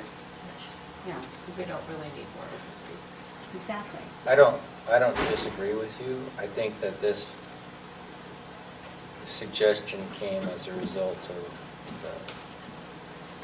the expression of concern by property owners on the Milton side, where they don't want to see the project expand closer to the And that was Milton the whole area. discussion on the Dalton Creek line, keeping it at that line north so that the development stays in Peterson where the resort was originally dedicated, rather than branching it into Milton, where they were specific in their land use, future land use, saying we do not want any development in our mountains beyond what the forestry zone allows. But that would again go back to the argument that your town center or area plans extended to the county line, which I'm pretty sure if Mountain Green came back and said our vision extends to the county line, there would be some pushback over that in every There's direction. actually definition in each of the area plans where their boundary is. You can go read that and see, and Mountain Green's may exist clear to the county line. I don't know. At one time, they talked about taking the original Octobrer area plan and not including East Canyon South in that, but last I looked, it was still in there. But I know that the council one time had that discussion. They wanted to make sure the future land use wasn't, future land use committee was not going to propose the elimination of resorts around the reservoir. That seems like a broad interpretation of your area plans. No, the whole county was divided up into areas that they weren't based solely on just the population center. They were based on the entire county geographic location. Croydon has that whole entire area up there. And they were able to submit that, and then when the general plan was created, those were adopted or changed and adopted by the council. Not every area plan was adopted just as it was submitted, and the council had final say in every one of those. Do you have a map that shows where those, based on area plans? Because that seems like, If you go to the Milton area plan, it actually describes it. Can you take those boards down? So does this address those concerns from those folks? You just They take want these that. with it now? They really want that line drawn at Dalton Creek with the Milton area plan. Because they were going to. And they're willing to stop arguing and stop even discussing referendum or any of that if we just stop the houses and homes at the Dalton Creek line and we don't do transferability. No, this say doesn't that. say We that. already discussed that. All we discussed is transferring it past these lines right here. Okay. They really would like it to stop at the Dalton Creek line. So here's the Dalton Creek line, right? Yeah, that dotted blue line. Here's Dalton Creek, and Sorry, are we upside down? Is that north? Or is that south end? Get my glasses. That's the north end. North end, so we're coming, oh, okay. There's Morgan Valley Drive on the right. I got you. I'm with you now. Yeah. so that's the Dalton Creek line. And then across the top is the, Coming down into this yeah. area. And if you actually go through that, you will notice that there's the taxing line does not follow the county line. It crosses back and forth. Davis County taxes some into ours, we tax some into theirs. It does not follow the actual county line. It actually follows some property boundaries. So, but that's the Milton line, and if you go to the others, they all have a definition of what their line is also. That one has the best map. It does. Milton does? They were thinking ahead. They were very concerned about this back then. So they were very thorough.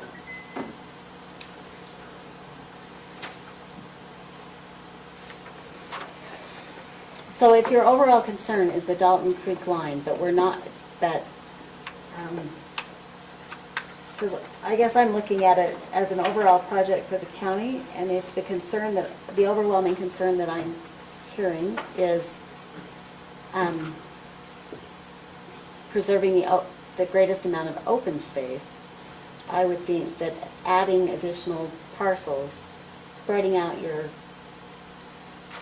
impact, increases your open space without adding any more units.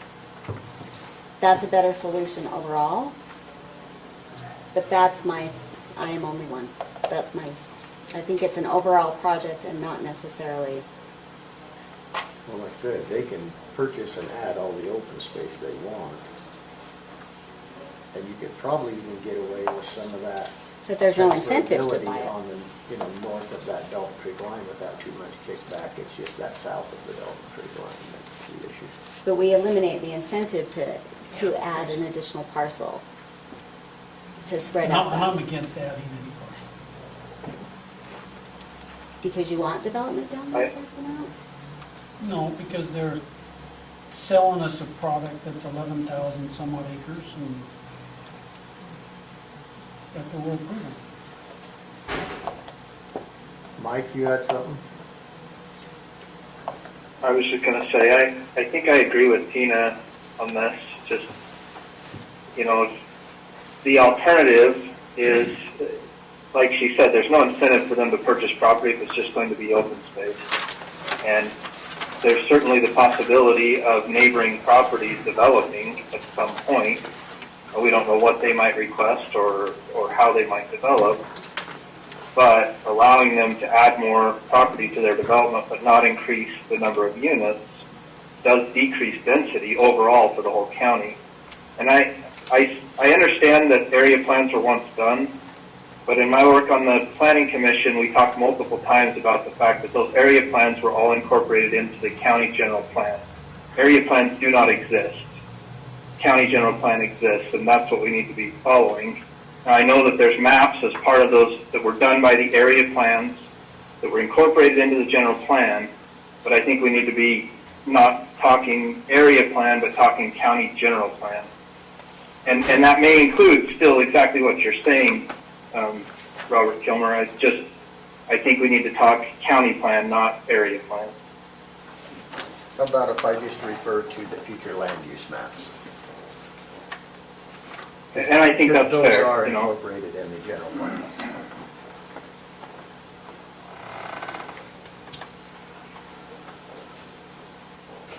So that's a very important issue to my constituents, and that's why I'm bringing it up. I'm just trying to understand, to give the perspective of an overall project. And the overwhelming concern over preserving open space in perpetuity, I guess is the word I would use. It gives us the ability to secure more land with giving them the incentive to still secure land. And to me, that's a win. If that is your goal, is to preserve that. My goal is to bring a really good product to Morgan County and just try and mitigate those outlying issues that county residents have a lot of heartburn with. So let me ask this question, Robert. You raised the request to limit it to the Dalton Creek line, which the developer said they weren't willing to do. This came in as a suggestion, kind of as a compromise to that, but I don't know that this compromise will necessarily be satisfactory to the Milton people.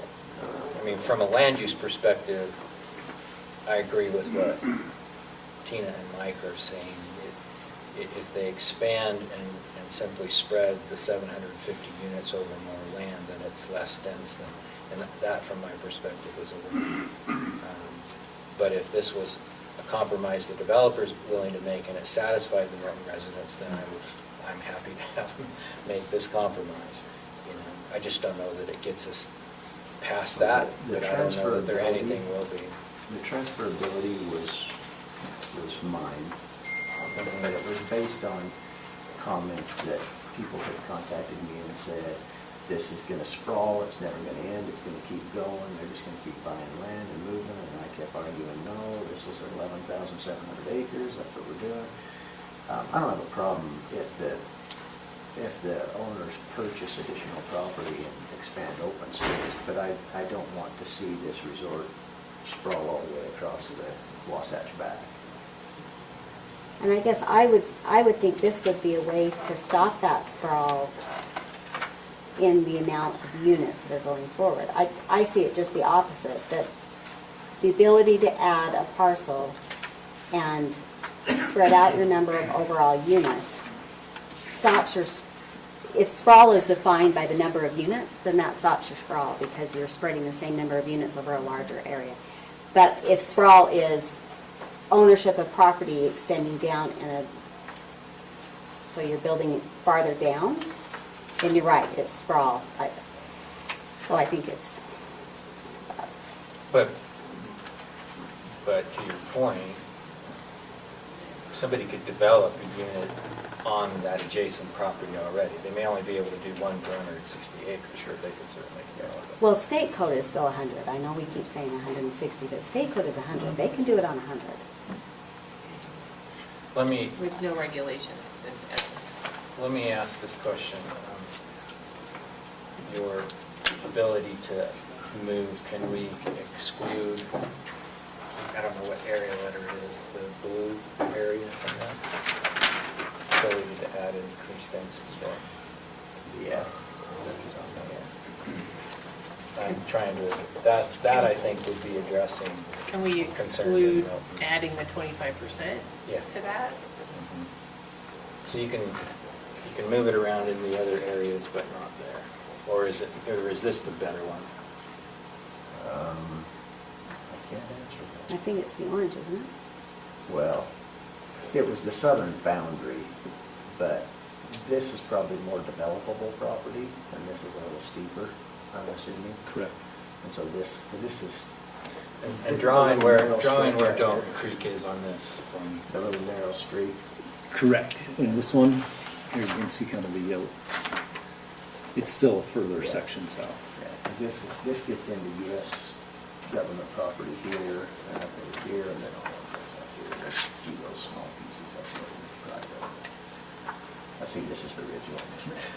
Yeah, the snow, yep. Yeah, so this is U.S. Forest Service property, and here, there's a private piece here, I think there's another private piece up there, but this boundary here was the one that was the concern.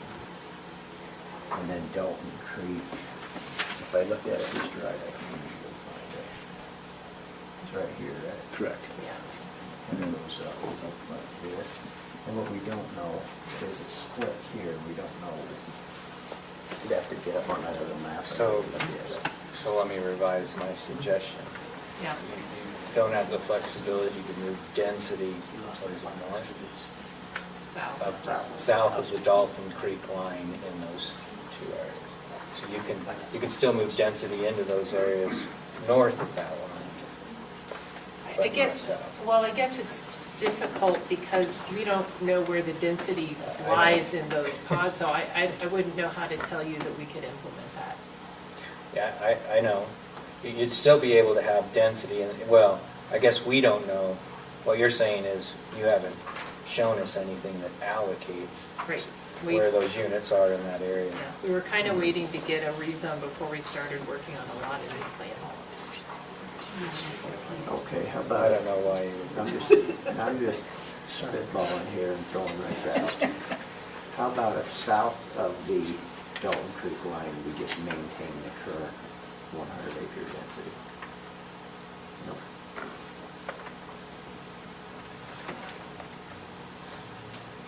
What's your suggested density in that? I mean, it's looking at, it gets back to the attributes of the land, determine where development goes and how much development will go there. So we know that what we have colored there is developable, because that's what qualified it. But we don't know, which areas are will be, 5-acre lots and which are 10s and which are 50s. We just haven't, we don't know. All I'm saying is you might want to take a closer look, at least in that immediate area, just to. I don't know, but I'm not inclined to force it down, but Yeah. with respect to the concerns raised by residents in that area, if I were going to spend any extra money taking a closer look at where I might. But that, what I might do. that process, Kansas, that's a 90-day process, at least, because we get out on site, we have a GPS pack, we walk the land, we put pinpoints in where we think a house or building envelope would go. I mean, it's a really detailed, thoughtful, it's not just drawing lines on a map. So I don't know how that's even done before next spring. Well, clearly, was consider, with the detail that you would need to develop, I agree with that. If there was a way to do a WAG and add 3 more units or something, then, but if you can't do it, you can't do it. I'm just. I don't, I'm now wearing my land planner hat. I mean, I don't. Yeah, I mean, it's most just of not the the way objections we we've do heard, the work. frankly, in the public hearings from my perspective, don't go to land use related issues. I'm not sure this one does, and I frankly think that the Milton area is the least affected by what's being done in terms of this development. I understand the concerns they raised, and I've been thinking about them for weeks and so forth, but from land use perspective, from the objective of the county preserving as much of the property and open space and so forth, I don't, this from my perspective is not a bad way to move forward. But I guess if I look at it over, I don't know that the residents in Peterson are all that excited about all the density being in the mountains above Peterson versus spreading it out over a wider area.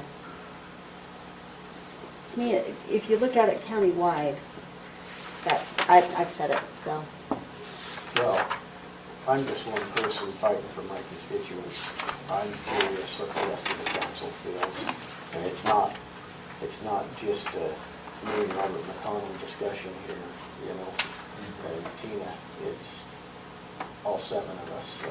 yeah, I'd be curious to see what everybody thinks on this, because if I'm standing alone, then I'm just shouting to the wind, and there's no reason for me to keep shouting, so. Why? I kept shouting, I was by myself. But I didn't, nobody shouted back at you. I thought that there was some sort of agreement between those individuals and you guys in terms of what was, so I guess I misinterpreted what I heard. We're having discussions, but it's hard because they're negotiating. They're not, you guys are the Sure. representative group to speak for that, and for the land use components that get into there, it's difficult to have those individual discussions, but we are talking about potential solutions. It's been a few weeks, but when they asked me about it, that was my response, is if the overall, would you settle for the overall area being, because it's one thing to say everything west of the Dalton Creek line, if that's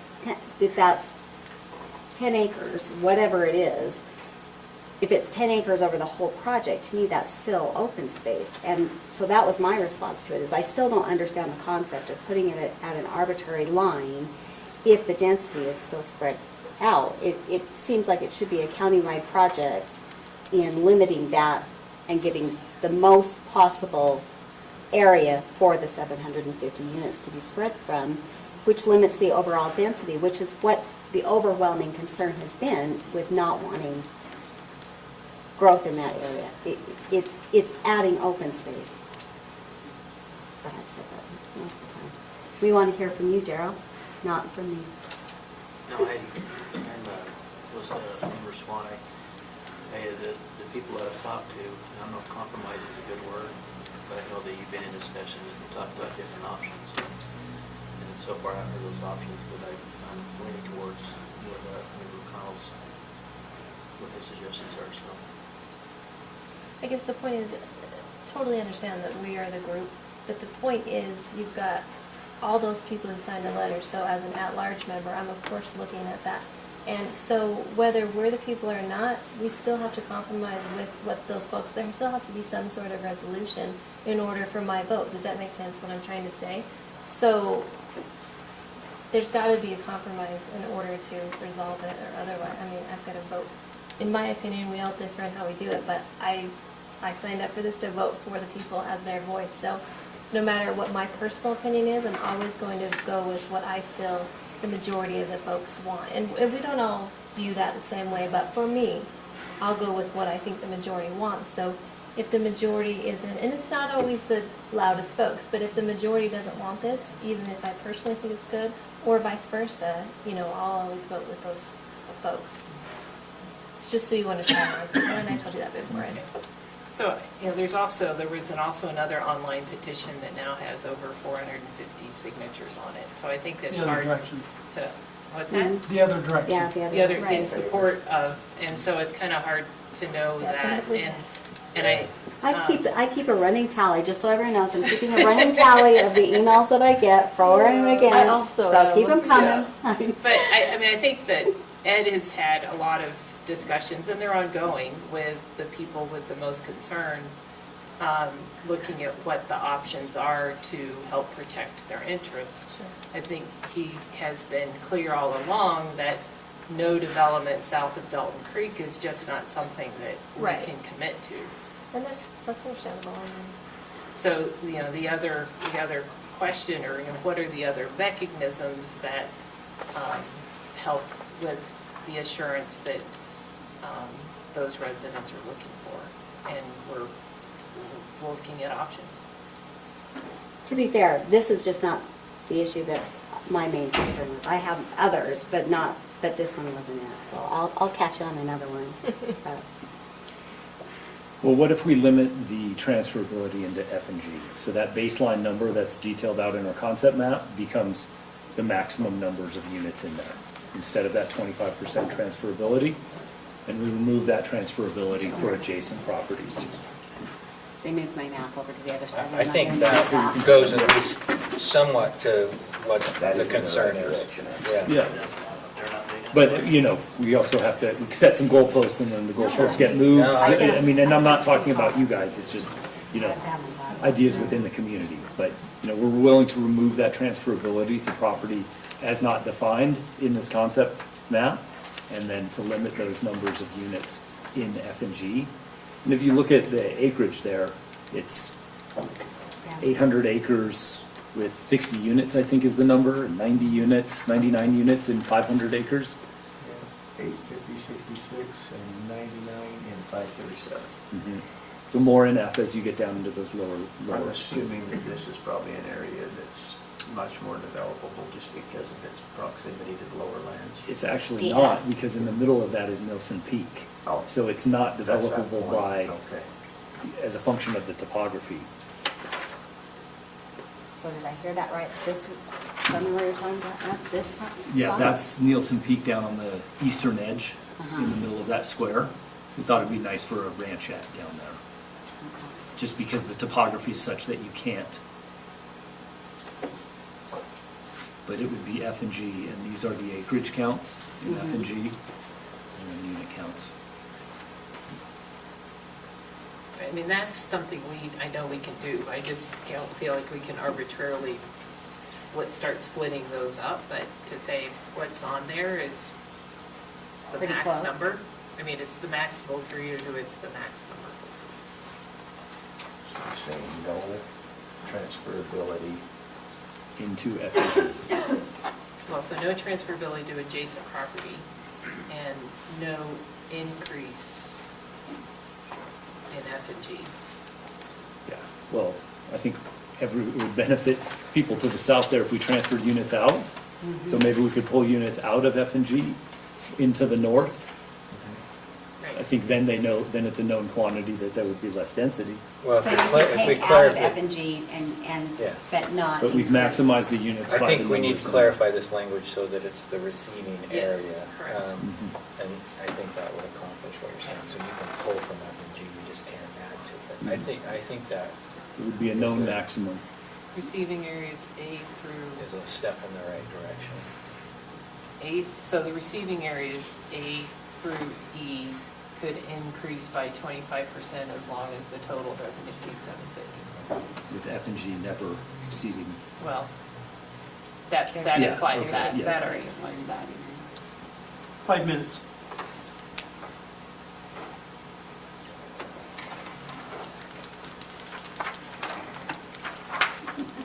So if we've got 5 minutes left, there were 3 issues in development agreement. I was gonna move on to land use tables and stuff like that. The Number board 2. safely suggests that we should do that. Well, it sounds like we need a process check, right? So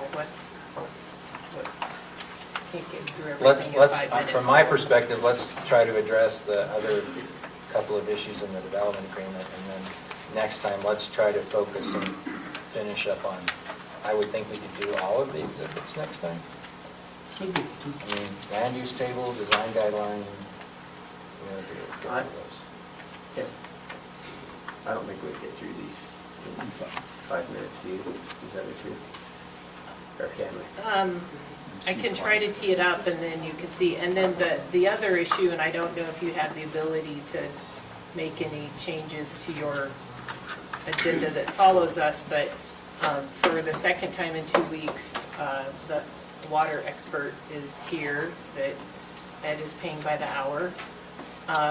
He's more than happy to come back again, I can see. And is there, I know there's a desire to hear from him. Can we just do that now? Would that be a better use It's of so time? important Except that we it's not want. going to be 5 minutes. I mean, and so, can you add a discussion item once you start at 7:30 to have him I don't talk? know. Jan, can we go back into work session after the meeting, if we can get through the meeting quickly? You could, and then theoretically, you could start the meeting a little late. I wouldn't suggest making a habit of it, but if your water attorney's here, and the ox is in the mire, and then maybe you start the meeting a little late. Because most people here for this issue, probably. Just I'm to bring a fine with third either party, to direction. bring an additional expert. I really think there's 2 or 3 things that we need to hit tonight, whether we do it after or we extend right now and do it now. I think we need to hit them tonight before you go back to the drawing If we could do water first, we can stay till the end. Terry, you're the boss. Well, that's what I'm just looking at what we got on our And I'm agenda, only seeing actually. if the last 2 items are.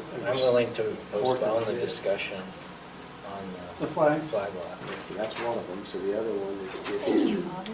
What a good So that, I mean, we shouldn't be more than maybe 30 minutes if that, That's what I think. I think we'll fly if we through postpone, that. if we postpone your flag, First yeah. 3 items shouldn't take more than about 30 seconds. But then you got the 2 ladies and Mike that's pretty long-winded, so. Are you kidding me? I'm like the most not long-winded person on this All council. right, well, I would Might say be let's go the- after. I'm thinking, I mean, according to, looking at our agenda, I'm thinking we're maybe only good for about 30 minutes. Member McConnell's agreed to postpone the flag lot deal, 3% battery is not the one. and then we can, Go back Get into back work onto it. session? yep. So do you realize it was like a Okay. year ago this weekend that we did the site tours up on the mountain? I hadn't remembered that. All right. It's our anniversary. It's an And anniversary. nobody brought alcohol. Oh, I was going to bring cupcakes. I've been glad you. The Voting Bloom Festival. That's a new one. Is this yours? Yes. It's safe from the back, you cheers there. It's not like we got a full house. Feels too much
This is yours. I got one especially delivered to my house. Here, house? B?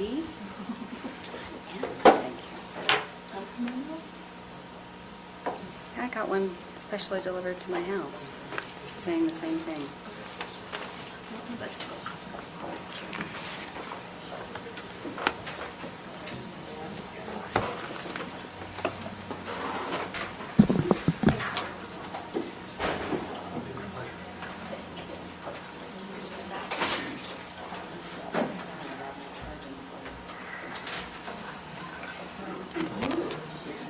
It's only 71 degrees in here, but still. It feels like a sauna. Making my own gravy over here.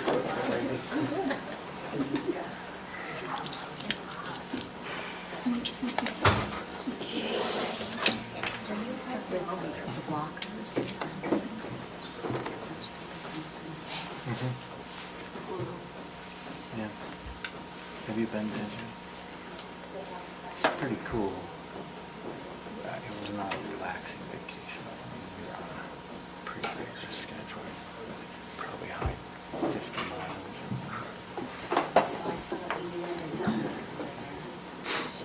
She wasn't.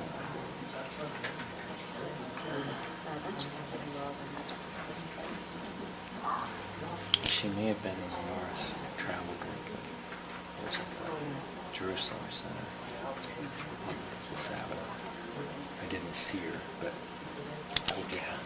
I was there kind of early. I wasn't looking around. Yeah. It's a Yeah. fascinating place. There's excavations in Jerusalem that you can literally Tonight, see or- 6 different levels of civilization. Yeah, let's do that. How do you want to do it? Do you want to just, give him the keys or something? Give him the key to it or something? But some Other people, than they that, say I no. spent it.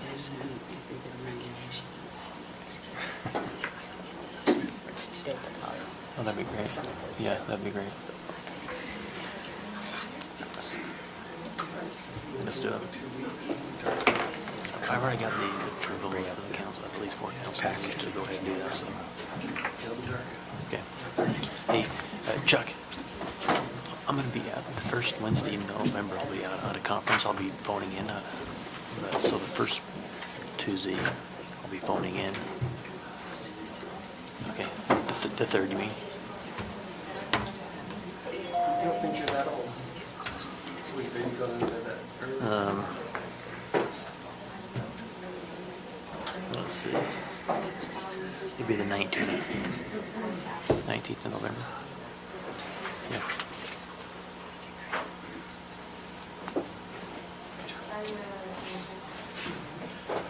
All right, Rick, post it again.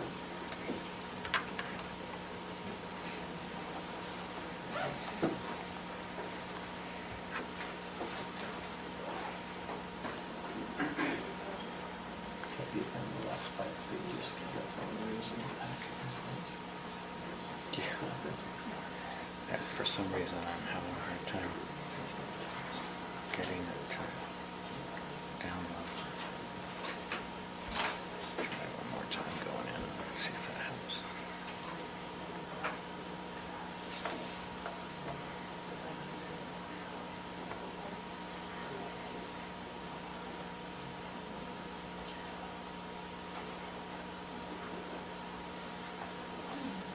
On this Board of Equalization adjustments, that we're doing a bunch of changes to the TV stations or what? Oh, that's new TV change, old TV.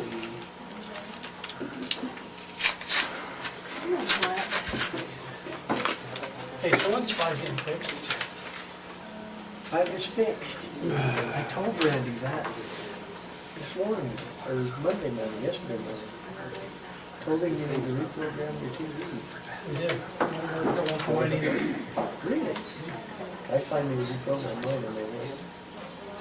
11's the only one we don't have. And it takes purchase of new equipment to get it. I think it's because the University of Utah controls the TV channels, so they won't go ahead and do anything to get 11 working. Could be. I actually really think there's a lot to that. I think if they're willing to pay,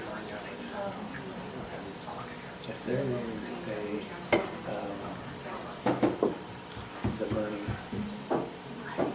Did we lose her? to do it, then they do it, but. Lose who? University of Utah Tina. doesn't pay for it for that channel. Oh, so she only had 3%, so maybe she's ducked out. Just start. Yeah, we, Okay. See? I get bossed around at home, I get bossed around up here. That's what happens when you put women up here. Always shots. All right, we're going to get started then. I want to welcome you all to our county council meeting. If you have a phone, if you could take a phone call out in the hall, that would be appreciated. We'll start with a prayer and a pledge that will be given by Member McConnell, and we'll go to there.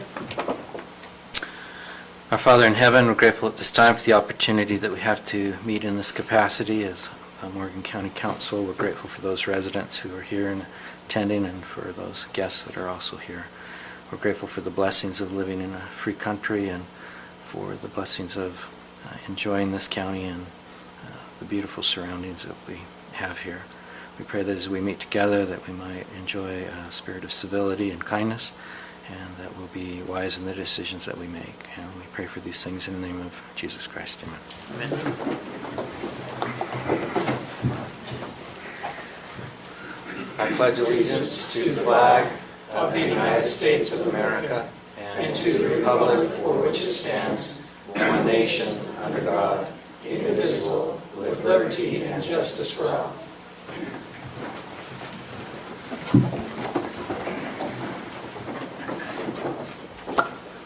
We're going to postpone item number 4 on our agenda till the 15th of October. With that change, I have a motion to approve our agenda.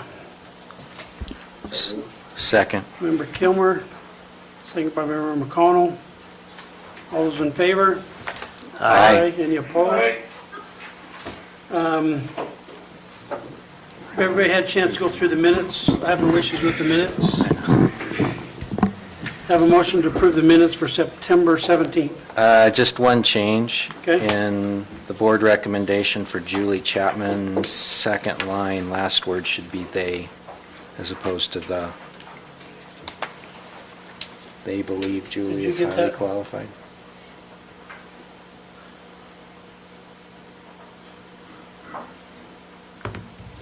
Say that again. Second line from the top. Okay. Got it? With that change, I'll move Good. to approve the minutes. Motion by Member McConnell. Have a second. Second. Member Swan. All those in favor? Aye. Any opposed? Aye. Have a conflict of interest with any members of the council on any of the agenda items? None?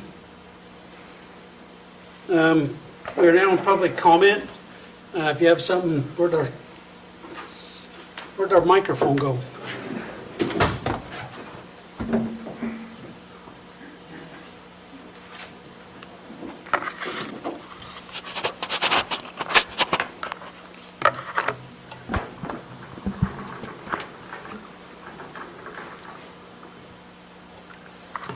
Thank you.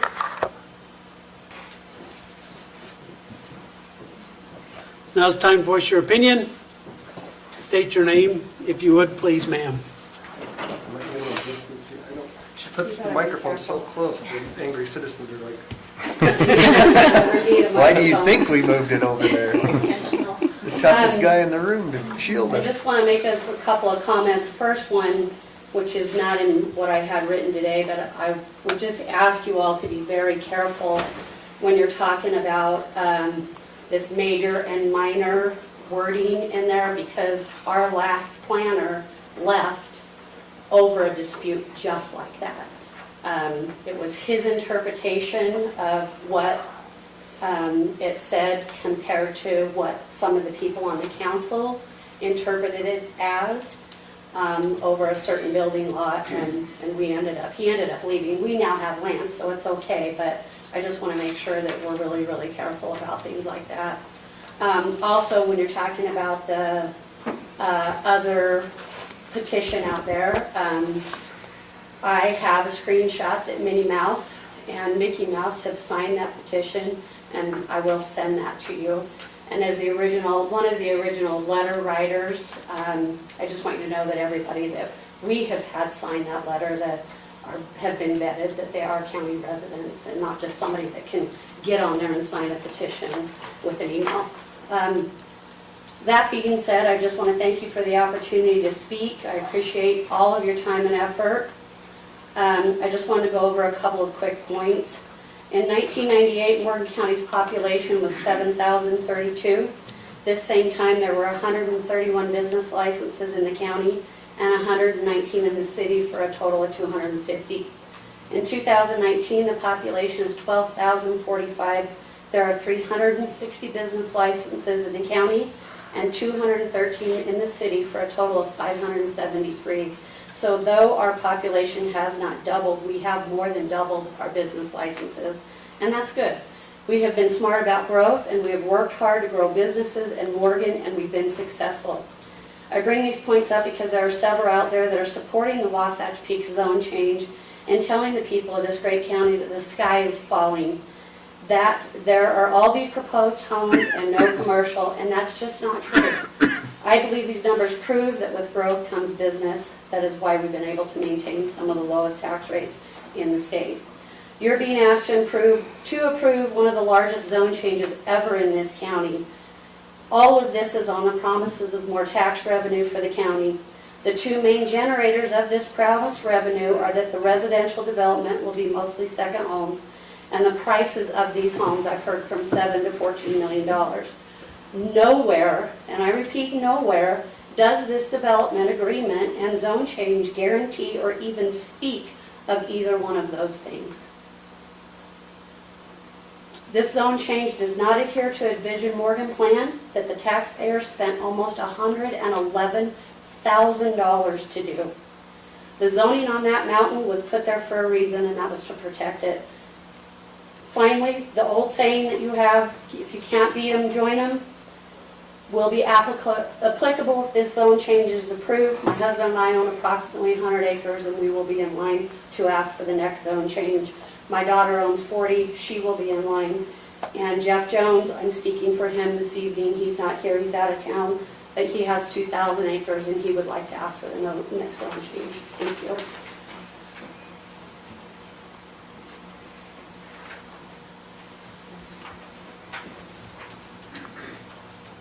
Am I supposed to state my name? Yes, please. Sandra Van Bloom.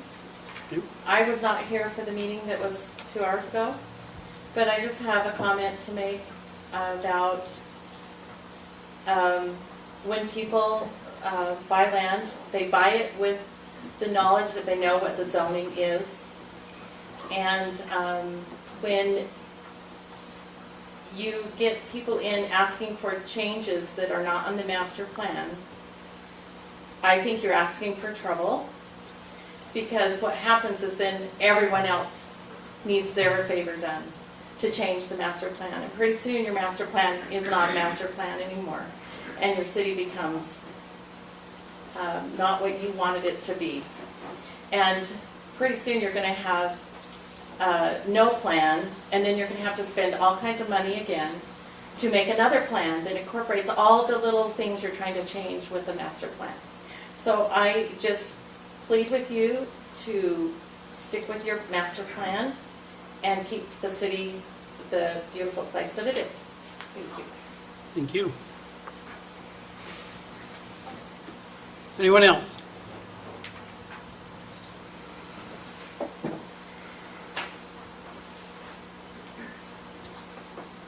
My name is Whitney Croft, and I am concerned that the council is considering disregarding our general plan in favor of Wasatch Peaks Resort. Our existing zoning and land use plans were established after a great deal of community involvement and participation from each of our local communities, Our existing zoning represents the community's vision for the county. This development isn't a minor tweaking of this plan.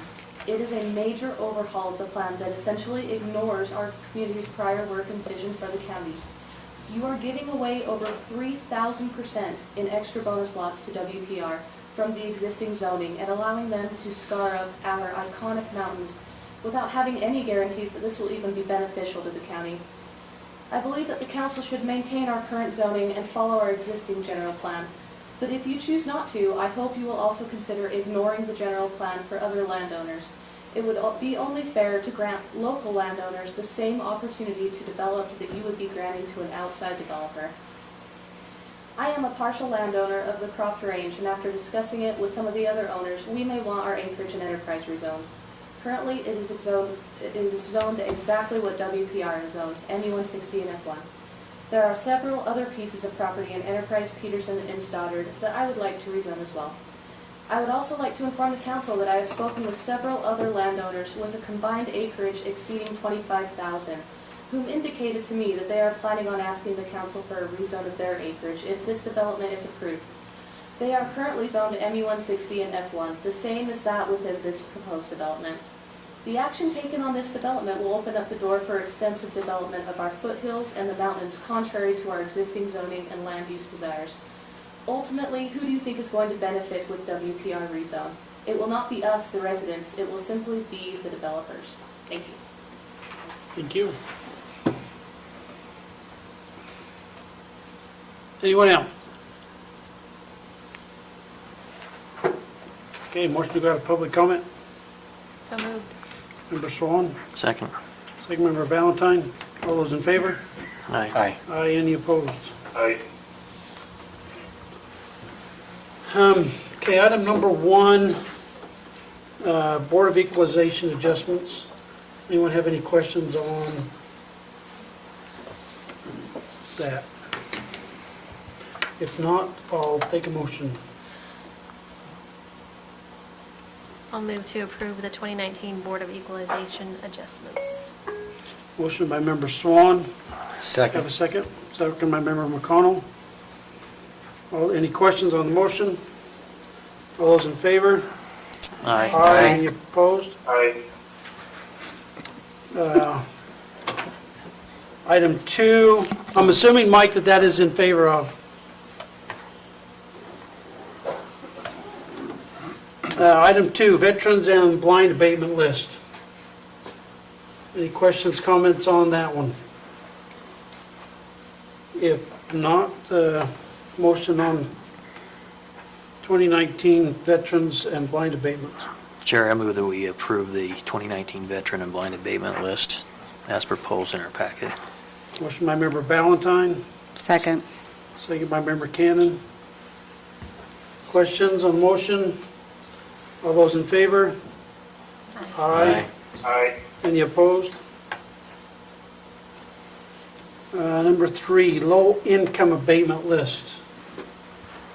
Any questions on that one? Accept a motion on that Low Income Abatement List for 2019. Make a motion to approve the 2019 Low Income Abatement List. Motion by member Swan. Do I have a second? Second. Second by member Valentine. All those in favor? Aye. Any opposed? Number 4 has been moved, postponed till the 1st of October. Number 5, member Swan. 15th You of mean the- October. 15, what did I say? First.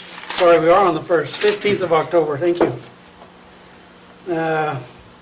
Member Swan, Newton, and Cannon. Chuck, I'm actually going to have Chuck come up and go through the pay plan, just explain a little more. Okay. This was a result of it being super complicated and not abiding by FLSA standards, so I encouraged them to change it because we were not in compliance, so this is a result of that. Okay. Council, thanks for the opportunity to be before you tonight and share with you what we've come up with as a new format for our compensation for our volunteer firefighters and EMTs. as Councilmember Swan was saying, that we were a bit outside of labor laws and how we were compensating previous to this, and if we can move ahead with this adjustment, it will put us in compliance. I'll go through and explain this if you would like. I've got it up here so other people can see it as well.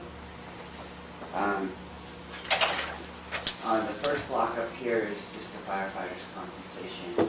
What we have is they are not compensated for standby time. They're only compensated on call-out or training time. So what it would be compensated in stipend modules, which would be configured in 60-minute time increments. For firefighters that are certified 1 and 2 and fire officers, they'd be compensated at $30 per stipend module. Firefighters that are not certified yet would be at $20 per, their modules would be $20. And then probationary firefighters, until they have demonstrated and met our compliance inside the department, they would be at $10. And that would be for the firefighting. For training, fire department sanctioned training, they'd be compensated for the same stipend amount. For the EMS, it's a little more spread out. All medical stipends would be on 12-hour increments from 0600 to 1800 or 6 a.m. to 6 p.m. and then from 1800 to 0600 or 6 p.m. to 6 a.m. 12-hour modules. Each of those modules will be one stipend. For that, for EMT advanced physicians, RNs, respiratory therapists, paramedics, and physician assistants, it would be a $65 stipend for that 12-hour module. You with me on this? Okay. For basic EMTs, it'd be a $55 stipend for that module, and probationary medical personnel would be $45. They'd only be compensated for a 12-hour block or that stipend for that 12-hour module. Training down here, which is required state level and area level training. Our advanced would be then on an hour, a 60-minute stipend, and they would be compensated at $18 per training stipend, or an EMT training A module. EMT basics would be compensated at $16 per EMT training B module, and then the probationary would be at at $10 per hour. Responses now are paid at an hourly rate. We would change that so that it is at $25 per response. So regardless if it's a 1 hour or 3 hour, 4 hour, whatever, that compensation for that response module would only be $25. And that would be for each of the 3 crew members. Same way it would be for on-call who are not being compensated, or just a backup crew for second or third out. It would be at the same rate for that. Follow that okay? Your next question, I'm sure, is going to be, well, what does that equate to in dollars through the end of the year? And Lance, and I've got a handout. Sorry, it's pretty fine print to get it on this sheet, but it's on the board as well. And this just breaks out with averaging our numbers as we've had to this point in the year, and then putting that into stipend modules and what that would cost us budget-wise through the end of the year.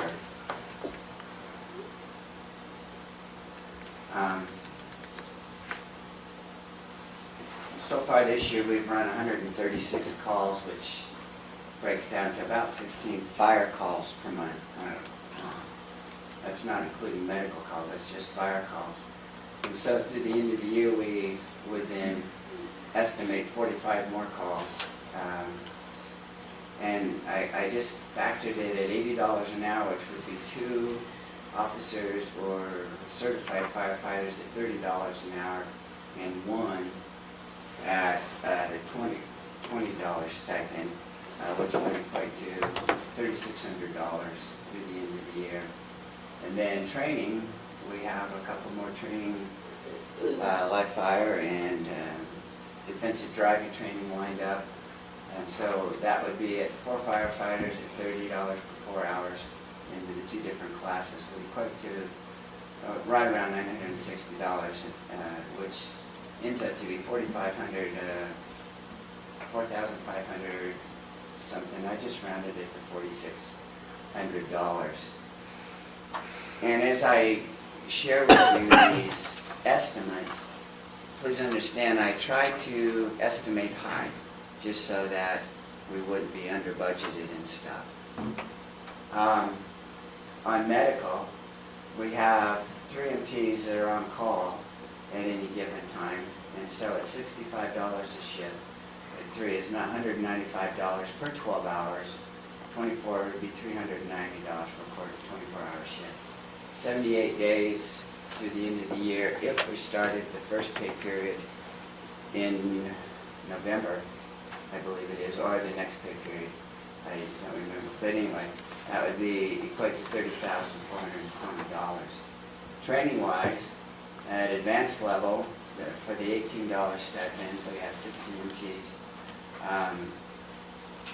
At the $18 stipend, 2 hours for each class. Each class is a 2-hour block. Would be 216. Same with the basics. It would be 4 of them at 128, and then 6 probationary. And I'll share with you more about our probationary when I finish this and let you know what's going on with our new recruits. But for 8 classes through the end of the year, it'd be $3,712. Medical response, as I indicated, we have 3 MTs at $25 per response. So far this year, we've had just at $400 response, 400 emergency medical responses, and so that averages about 44, almost 45 a month. So we estimated another 134 calls to the end of the year at $75, and the average call is about 1.5 hours. So we broke that out, and that would factor out to $15,075. Then at the bottom of the page here, you see I added those, all 4 of these together. So our budget impact would be $53,807 to go to this compensation format through the end of the year. What we've been doing, I'm sure you're all aware so far, was for a while, first part of the year, we had initially 3 EMTs that were paid 8 hours per day to be available at the fire station. After I came in middle of April, we broke that back to just 2, trying to minimize the impact on the budget. As we shared with you at that time, running with 2 in our type of a system is dangerous and not, it doesn't meet our need. You cannot run a full arrest with 2 people. You cannot run any type of a critical incident with just 2 EMTs, where 1 would be driving, 1 in the back. So the minimum staffing is 3. Oftentimes we're depending on firefighters or other EMTs to back us in their personal vehicles, or we turn to law enforcement oftentimes for help in dealing with our more critical emergency medical calls. So with that, anyway, our staffing's been, we still have that in place, although with the anticipation that that was going to end, many of our EMTs who were available to staff during the day sought employment elsewhere, and at this time we're truly in a staffing crisis. last week we had 2 12-hour shifts during the week, during the day, that were staffed with 1 EMT. Fire Warden Kerrigan and I covered. Our county attorney oftentimes is called upon to drive our ambulance force just because our staffing is so low. I anticipate when we present a very solid format like this, that our crews will be very responsive to that, and I anticipate that we will see our staffing numbers increase dramatically to where we're not in a staffing issue as we are now. With that, I would encourage some discussion on this, and happy to answer questions, and hope for your approval on this. So Chuck, how does the 53,807 compare to your estimated budget under the current program? On our budget for this year, we're only budgeted at $80,000 for the year. And when the council moved to a stopgap measure to put into place these daytime compensated EMTs, that drained our budget dramatically. So that $80,000 has been expended. Over the past month, we have been minimal staffing, and so it's eased a little bit, but I do not know now the exact dollar amount that we are at, but I can tell you that we are past our $80,000.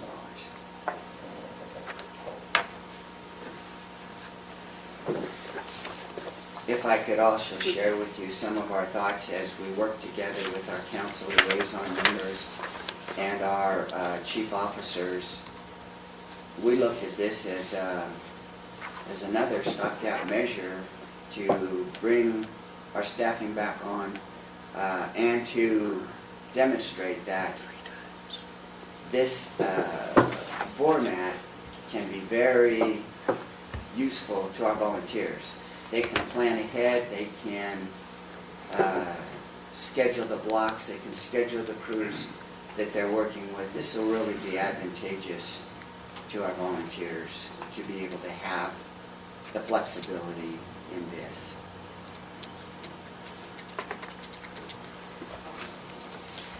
Any other questions for? Yes, you were going to speak on the recruitment efforts, or what's new there? I will do that. I've got another handout for Okay. you after this. So, Chuck, I've got a question, and by all means, I don't want this to be construed as I don't value any of these positions. I just got questions how you came up with the differentiation here. So on an EMTA, you're paying $18 an hour, correct? $18 No, we don't stipend pay module. anything per hour. Just per call? Pardon? Is that per call? Just set in blocks, but under the FLSA, you can't pay a volunteer per hour, so you cannot use that terminology. Okay, that's what I'm trying to clarify. So it's $18 what? Per stipend module. But Tell me what a stipend module is in It's a terminology 60-minute increment. in a 60-minute increment. So, Each module is 60 minutes. so we don't call it an hour, we call it a stipend module. And then you're paying the firefighter $30 what? Per stipend module? per stipend module per call. Now, the firefighters are not compensated at all for standby Correct. time. Mhm. Yeah, I'm just looking at that because I look at your, and I don't know what all these initials mean under EMTA, but I think Well, I know let what me a clarify PA that and for you RN because is. It makes a difference if that's all Okay, right. yeah. The EMT advanced is trained to the level of advanced life support, where the EMT basic does not have the ability to use monitors, defibrillators. Well, they can use an AED, an automatic defibrillator, but not a controlled defibrillator or the medications. So that's a big difference in training. Well, I meant like MD, PA, RN, RT. Well, Those there's are two the- modules. those are One just is their shift module, which they paid the 65 per shift, and then That's this is how the for when modules they're would be just in labeled. training Yeah. class. And I get that. I was just differentiating between EMTA versus Okay. firefighter, not necessarily the other. But I was just curious, is that MD like a doctor MD, PA, Correct. physician's assistant, RN? Yeah, those, the physician assistant and MD and RN, a respiratory therapist or a paramedic can jump on and ride at any time with us without any additional training. We do have an RN who's one of our new recruits who is now riding with us. That's good to know, because I have had an RN comment about it. I wanted to know how much additional training they would have to go through. Originally, I was told it was quite a bit, because it's completely different than what an RN has been trained for, so It's that's, different, but the state allows for them to Okay, function as a that's good to paramedic, know. as an advanced life support caregiver. so then it's $65 per shift. That's their That would be a 12-hour 12-hour standby. module. Then if they get called out, there's no difference, it's just the $65? Or? That stays no matter what. If they called out, it drops down to the lower box here, but then they get $25 per emergency response, regardless of the time duration of that response. In addition. So if it's 1 hour, 3 hour, 4 whatever. That's in addition? So they make $65, and then every call they get 25. So if they get 2 calls, they get an additional $50. Okay.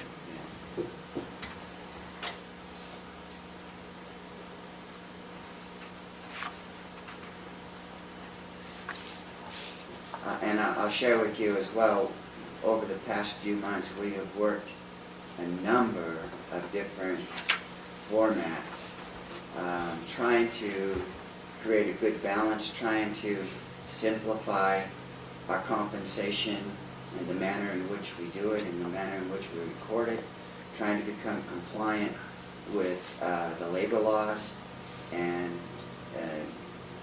we as the chief officers of the department feel that this is really a fair and equitable and a good, strong format for the crews. Would you make this effective immediately or wait until November? We would probably wait until the 1st of November. We could start it at the beginning of the next pay period, but we'll have to change our payroll spreadsheets to accommodate this. So that would end up reducing the numbers on your. Pardon? You end up reducing your numbers on your projections. Yeah, if we waited till November. Sarah, you were kind of the impetus for making this change. Do you believe this structure is now compliant with what we need to be Yeah, compliant? absolutely. I mean, the Fair Labor Standards Act says that any volunteer cannot be paid an hourly rate. They also can only make or nominal fee, which is 20% of what an average person would make in that position. So if you looked at like Ogden City, you would have to take it down to 20%. So this is a fair way of doing it. It complies with the act. Whether you agree with the dollar amounts here, no matter what, you have to change the pay structure to this, because it can't be done as it is now. And trust me when I say that a visit from the Department of Labor would cost you way more than this will ever cost you by about 200 times this. So you have no option but to change it. The amounts to me, like I said, they're 20% or less than what those folks are making, so it does seem fair to me.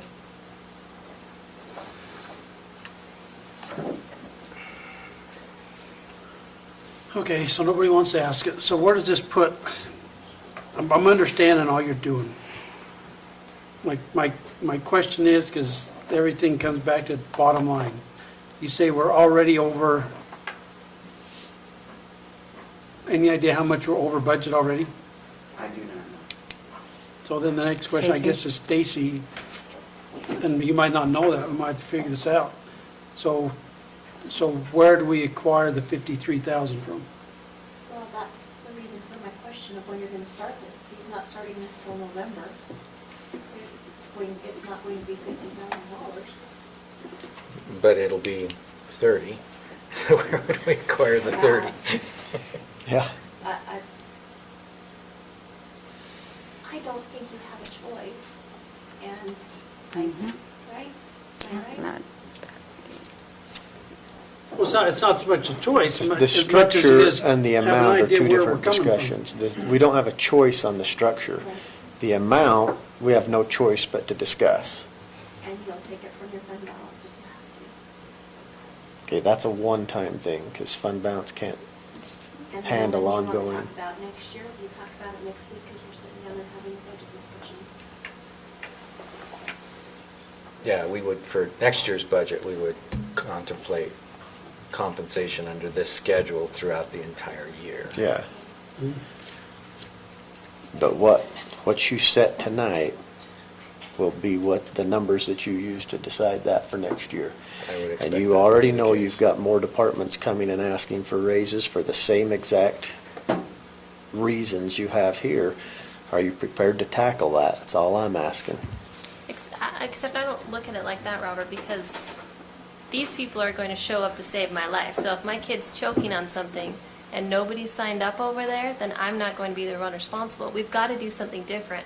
What we're paying them didn't work, it's too low. I'm So not we've got to debating bring it that. up and do, otherwise, we're responsible for those lives. I mean, I don't know how you don't make My a concern change. is not doing this, it's doing it instead of doing it as part of the budget process next week. So that we can look at everything all at the same time and Well, you we'll still go got to make through a it. decision tonight to change it, the As I amounts said, here. the structure, Right, but you're I still don't gonna have have to come any up with issues with amounts. whatsoever.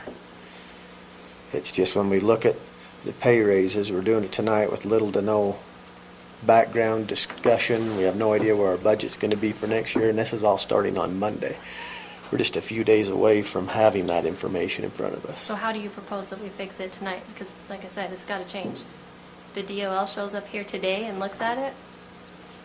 Like I said, you don't want to see that fine and you don't want to see that investigation because you're not in compliance and you haven't been. So you'll pay these people back wages, minimum wage for every call that they've been on, every single one of them, for the last however long they've been out of compliance. I mean, that would be millions of dollars.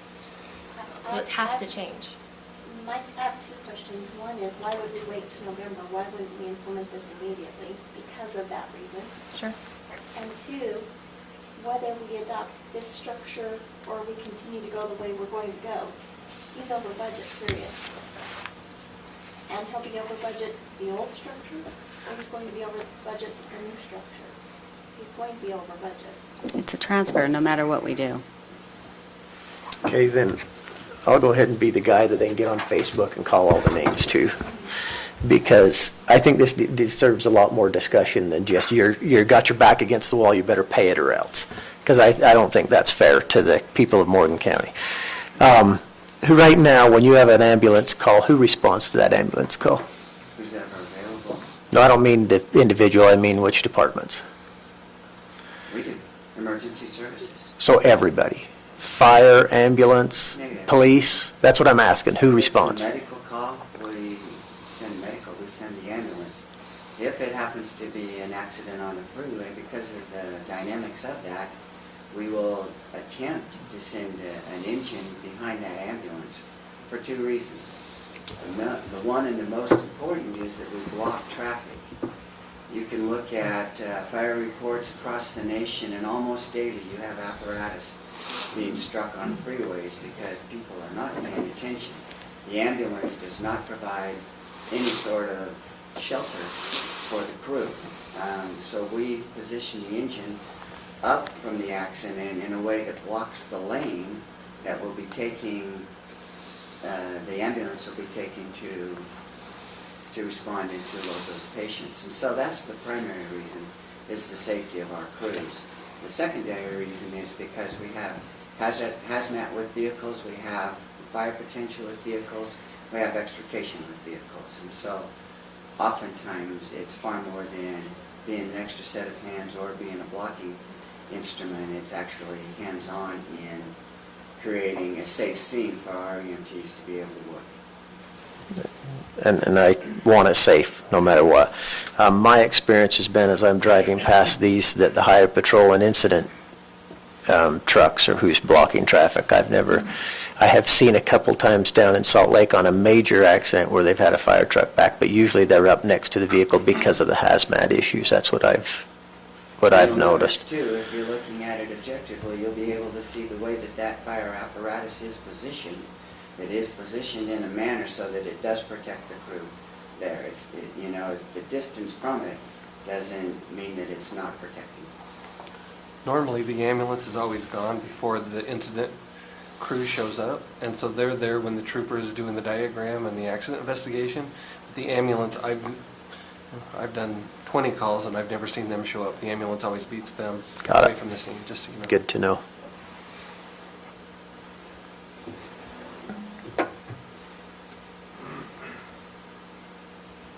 But on every regular medical call to somebody's home, we're not dispatching the fire department anymore, because we were. We're not. That was happening at this time last year. The fire department was going on every single call that went out. Okay, you've stopped that. Thank you. I also think, I mean, to say this isn't well thought out, maybe you haven't. I didn't say this spent wasn't time- well thought out. I said we haven't had a chance to discuss it and get the Sure. background information. But to touch on it more, I guess, this plan was put together by Boyd and by Chuck, by Sean Waller, by Sean Netz, and by Dave Rich. And it was compared by me as well to look at the wages of the surrounding areas for those people. So there was a lot of thought. I just want to make that point to the council, whether you thought it or not. There was a lot of thought and effort put into this. It wasn't just something that somebody cooked up and put down on paper. I mean, this was well thought out by a group of people who we trust to run emergency services. And if I could share a little more on the numbers of this, our EMS numbers are as they are now. The only change I made in fire was we averaged it at $25 an hour. That was the hourly rate that the firefighters were being paid up to less than a year ago, when council cut that to $15 an hour, and we lost most of our firefighters. So it took $25, which was where they were before, and then just split that between officers and certified firefighters, because it takes a lot more time to earn that Fire 1, Fire 2 certification, and you have a lot more responsibility as an officer. So that's why the $10 compensation difference there, but it still averages out to the $25 an hour, which was in place a year ago, or maybe a little over a year ago. So I didn't inflate numbers by any way. The 12-hour stipend modules for standby, that's only averages $5 an hour for standby. And that, with that, the crews that were coming and staffing during the day can be on standby. We took that money and averaged it out on standby so that they will come in the morning, do the vehicle and the equipment checks and the med checks and all that has to be done daily. And then they're able to be on call within 5 minutes of the fire station. So we're hoping that that opens the door to filling our daytime staffing schedule. And one thing I want to make very clear is that I think every one of these people are worth every bit of this money and more for what they're doing. That's not my point. My point is that we're being handed this right now, a week before budget, and we have no idea if there's going to be any money to pay for this. So something else will have to give if we approve this tonight. And as we talked the other day, all of our budget, 90+% goes to salaries, so that means somebody else is going to lose their job if there's no money to cover it for next year's budget. And I hope there's plenty there, Unless we and it's not an issue, raise the tax burden. But I think we're past that deadline, aren't we? Well, can I just share No, a no. little more? I hope not. For the public hearings? Not for next year's, which is what you're talking about, right?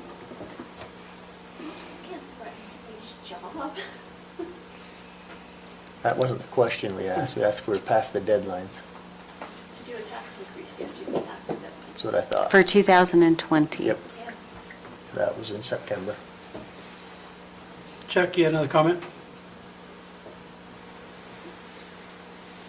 If I can take it down to the personal level of our crew members. The fact that the calendar is empty is a statement. They've given and given and given, and only been asked to give more.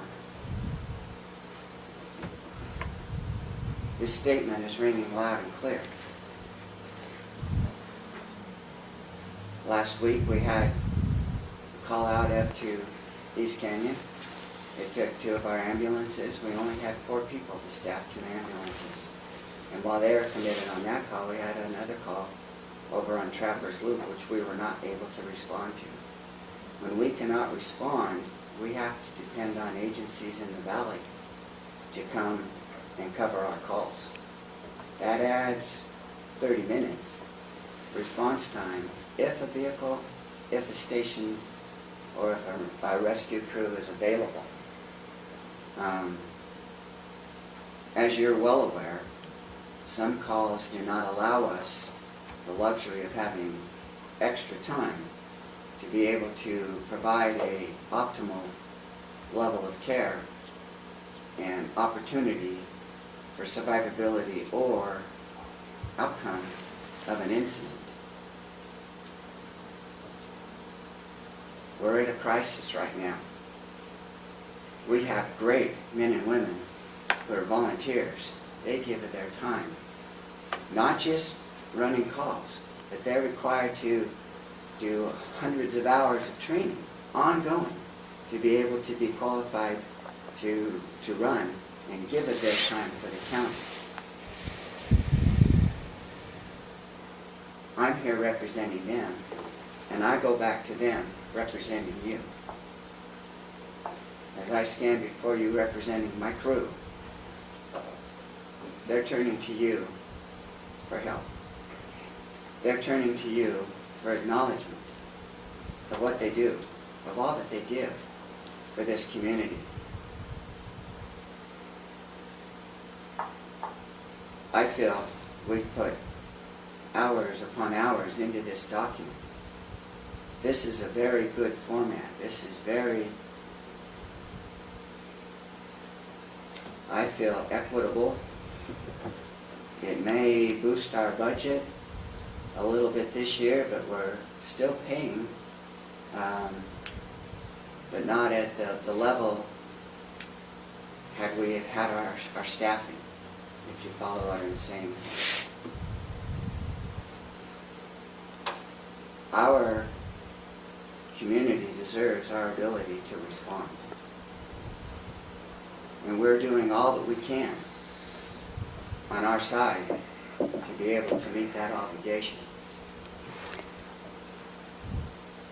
We need your help. Chuck, earlier in the year, I had requested that we combine the emergency services budgets between fire, ambulance, and wildland fire. I do know that because of the fire situation this year, we are going to have extra money in wildland fire. Sorry, Boyd, but this is why I asked for those budgets to be combined. If there is money in any of these departments, what are the priorities for the overall for emergency services? Is this the priority? Is it a brush truck? Is it another ambulance? What are the priorities set by the department? I would feel at this point in time, Elijah, our greatest priority is the staffing, because we do not have coverage around the clock every day of the week. That's my understanding as well. If there's nobody to run, it doesn't matter if you have a new ambulance or not. So question to you, Chuck. Yes. I mean, you mentioned about implementing this 1 November.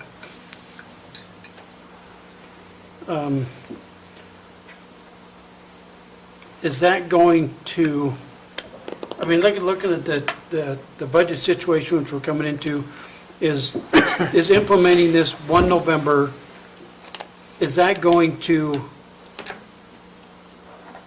help satisfy the needs from your department? That's a really good question.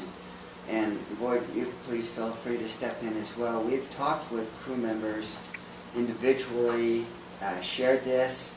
I sent it out in an email to everybody so that they could see it and understand what we're proposing. And for the most part, I've had positive feedback. Well, so the reason I'm asking is, I mean, if you mentioned the 1st of November, that would help us as far as our budget. I mean, it's like Member McConnell said, I mean, it's going to reduce our 53 some. Mhm. I mean, so that's going to help us on our end. And if we can implement in November, then it will help on your end. Make sense? It does. So I guess that's what I'm asking is would that be a compromise that everyone can live with? Are we non-compliant? Do we get fined if we don't go into compliance? I'm just talking, no, what I'm talking about is you adopt your pay scale, but then implement it on the 1st of November. That's going to give us time to go through our budget and figure out where we are. Yeah, at the first pay period, around the beginning of the pay period around the 1st of November is how we would do that, so it would be a full pay period rather than trying So to break that. we pay in But does- arrears, Yeah. right? So Does But this you're still solve not our? if the pay compliance. period's 2 weeks. What's that? But you're still not in compliance, so I mean, I guess we're at a public meeting talking that we're not in compliance and we're We're going to acknowledging continue to it. not be in We're- compliance for another month. I don't know. I mean, I'm just putting that out there. If it were me, I would have changed it like I wanted to right when I found out how it was done. I mean, this is a big deal, and I know I'm not pushing against the wall in terms of amounts. I'm saying that the way it's done now is a big deal. It's not just a big deal, it's a huge deal. You can't do this. You just can't do it. I mean, it's crazy not to change it, especially now, like I said, we're in a public meeting saying that we're not in compliance with the Department of Labor. Like, no, you can't do that. Well, Crazy. okay, so, Member Swan, so help me understand. We've been going for how many years? And- Just because you haven't nobody's made a complaint or they haven't investigated you doesn't mean that they can't do it at any Well, that's what, second. well, no, that's what I'm trying to figure You out. just got is- lucky. I'm just saying is you're how we went this long. super lucky that nobody complained. Without having the issue. And they're not very happy, and we just said, we're super lucky no one complained. Just saying. Okay. All right, any other questions for Chuck? All right, I have another report. If you're going to take action, I'll wait. hang on just a second.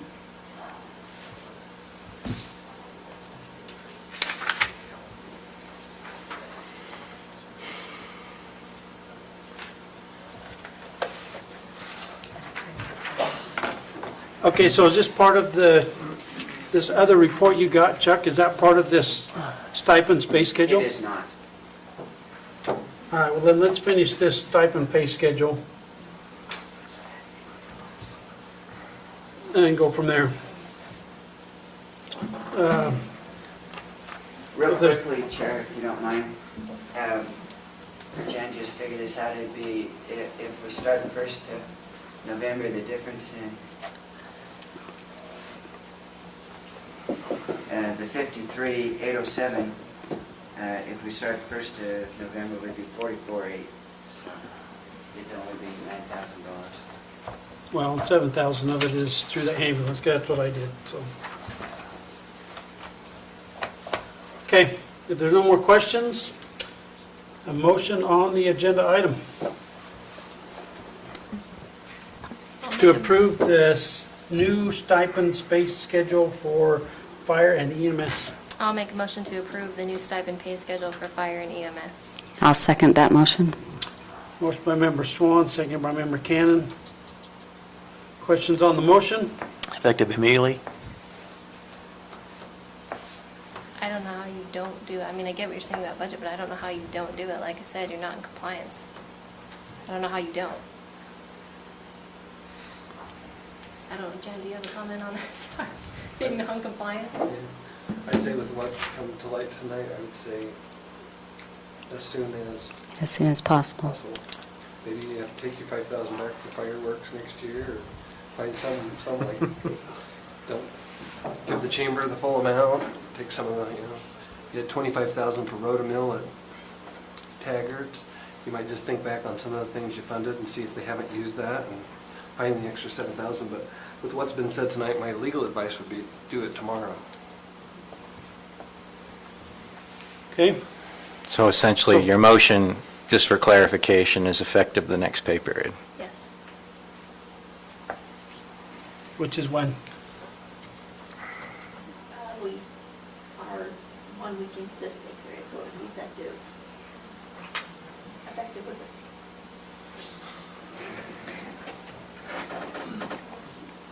October 7th? So it'd be the week of the 6th. 6th? It's October 6th. All right, so you're including the 6th of October as part of your motion? Yeah. Okay. So My motion second by member- stands. What? My second stands with the amendment. Okay, so the motion by member Swan to approve the stipend for fire EMS being effective on the 6th of October of 2019. Seconded by member Cannon. All those in favor? Aye. Any opposed? Okay. Thank you very much. Now, on a lighter side, let me share with you some good news. This was on the earlier agenda, so I thought it might be okay to share this now. This is just a quick little note sheet. I'll share this with you here. First off, we've got a new recruit academy. We started off with 23 on a roster of new volunteers. We had 12 attend our first night, which was last Wednesday. The others said that they either missed the email or the text, and so we're still looking at 23. Some of those are EMS, and some of those are fire, and some of those are cross. So we're excited to have this new influx of energy and enthusiasm and talent, and we're looking forward to that. With that, one of our new members, one of our challenges in the department has been communications via media or texting or emails or phones. And so we have a new volunteer who will create an internet site for us. It's for our employees to log into, that has all of our current information on it. So any new memos, any new letters, new schedules, anything like that will be available to everybody. So I think that's really going to move things in a real positive way.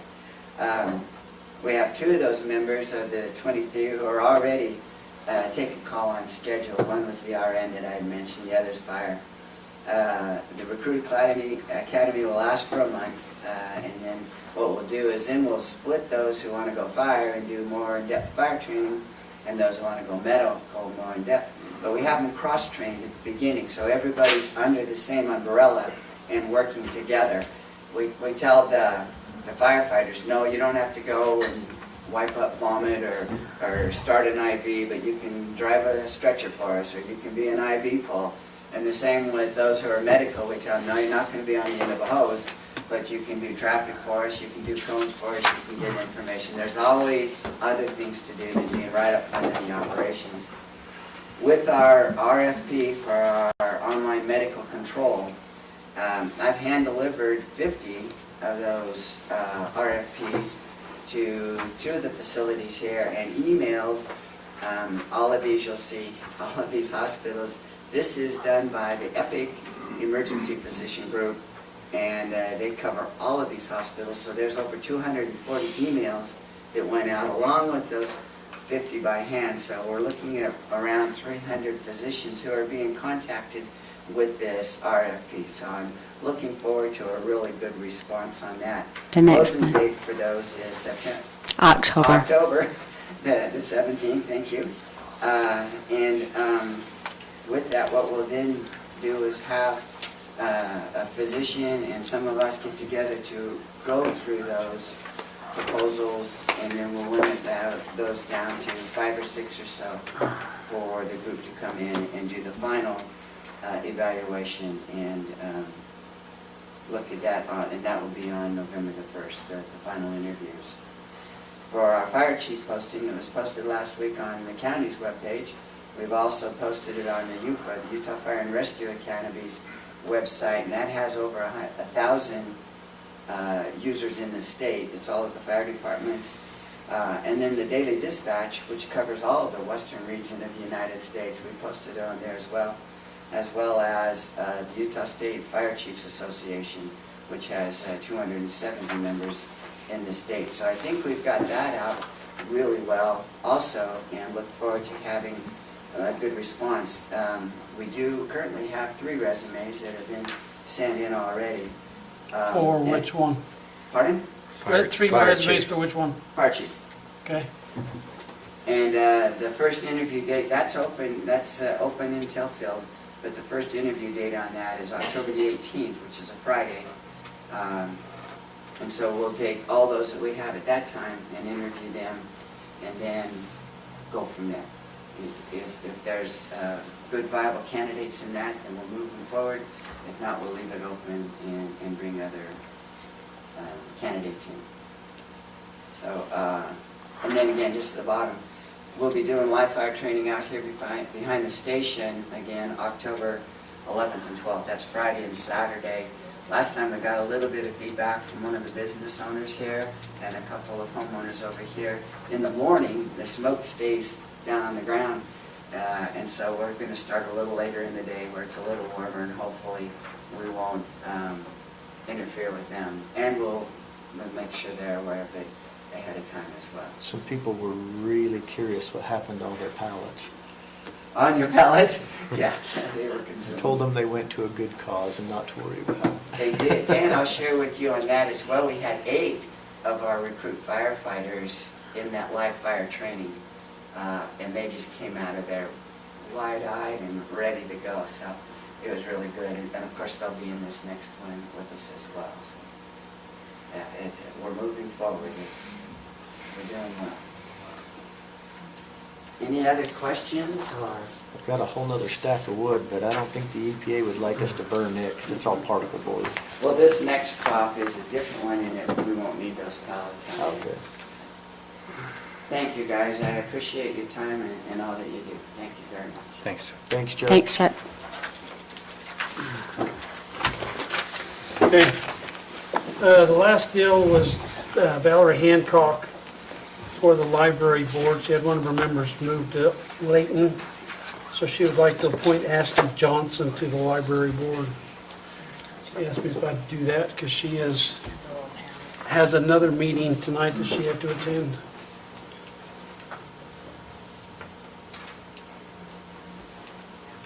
So with that, a motion. I'll make a motion to appoint Ashley Johnson to the library board. Second. Member Swan, seconded by Member McConnell. Any questions? All those in favor? Aye. Aye. Any opposed? All right, and with that, motion to adjourn. Are you going back into your work session? Yeah, but we need to adjourn our So moved. business council meeting. So it's a motion to adjourn the business meeting and reconvene in work session? I'm just going to reconvene the work session. Whether you want to have it part of the motion or not, it doesn't matter to me. That's fine with me. I don't care if it needs to be. Okay, motion. I'll second. If Yeah. it needs to be a Whatever. motion, put it in there. If it doesn't, I don't care if it is or not. All right. I'm fully intending on As in going back into a work As session. in Member so- McConnell's comments, to satisfy his concern. Yeah, either way, it's fine with me, I just. wanted to Motion be by clear. Member Kilmer, seconded by Member McConnell, to adjourn and go back into work session. All those in favor? Aye. Aye. Any opposed? All right.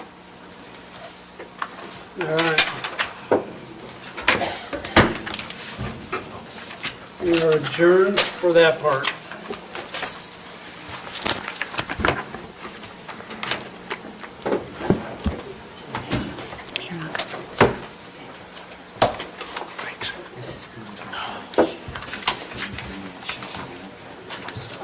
And I want you to make sure you understand that I don't have a problem with the amounts. There's a whole other issue here that I have an issue with, and it has nothing to do with the structure of this or even the amounts, as long as we can find a way to fund it. Well, it's not even related to you, really. But that's where my frustration came from. It had nothing to do with, I think your people deserve it, I think it needed to be done. The deputies deserve the raises that he's asking for. Number one, I think it needed to go through the budget process, because that's how it's supposed to be. Number two, it needed to be more of a discussion than just throw it on an agenda and slap us in the face. We're going back down the table? Huh? You're going back down there? I don't know, do you want to go down the table, or do you want to stay up here? As far as I'm concerned. Okay.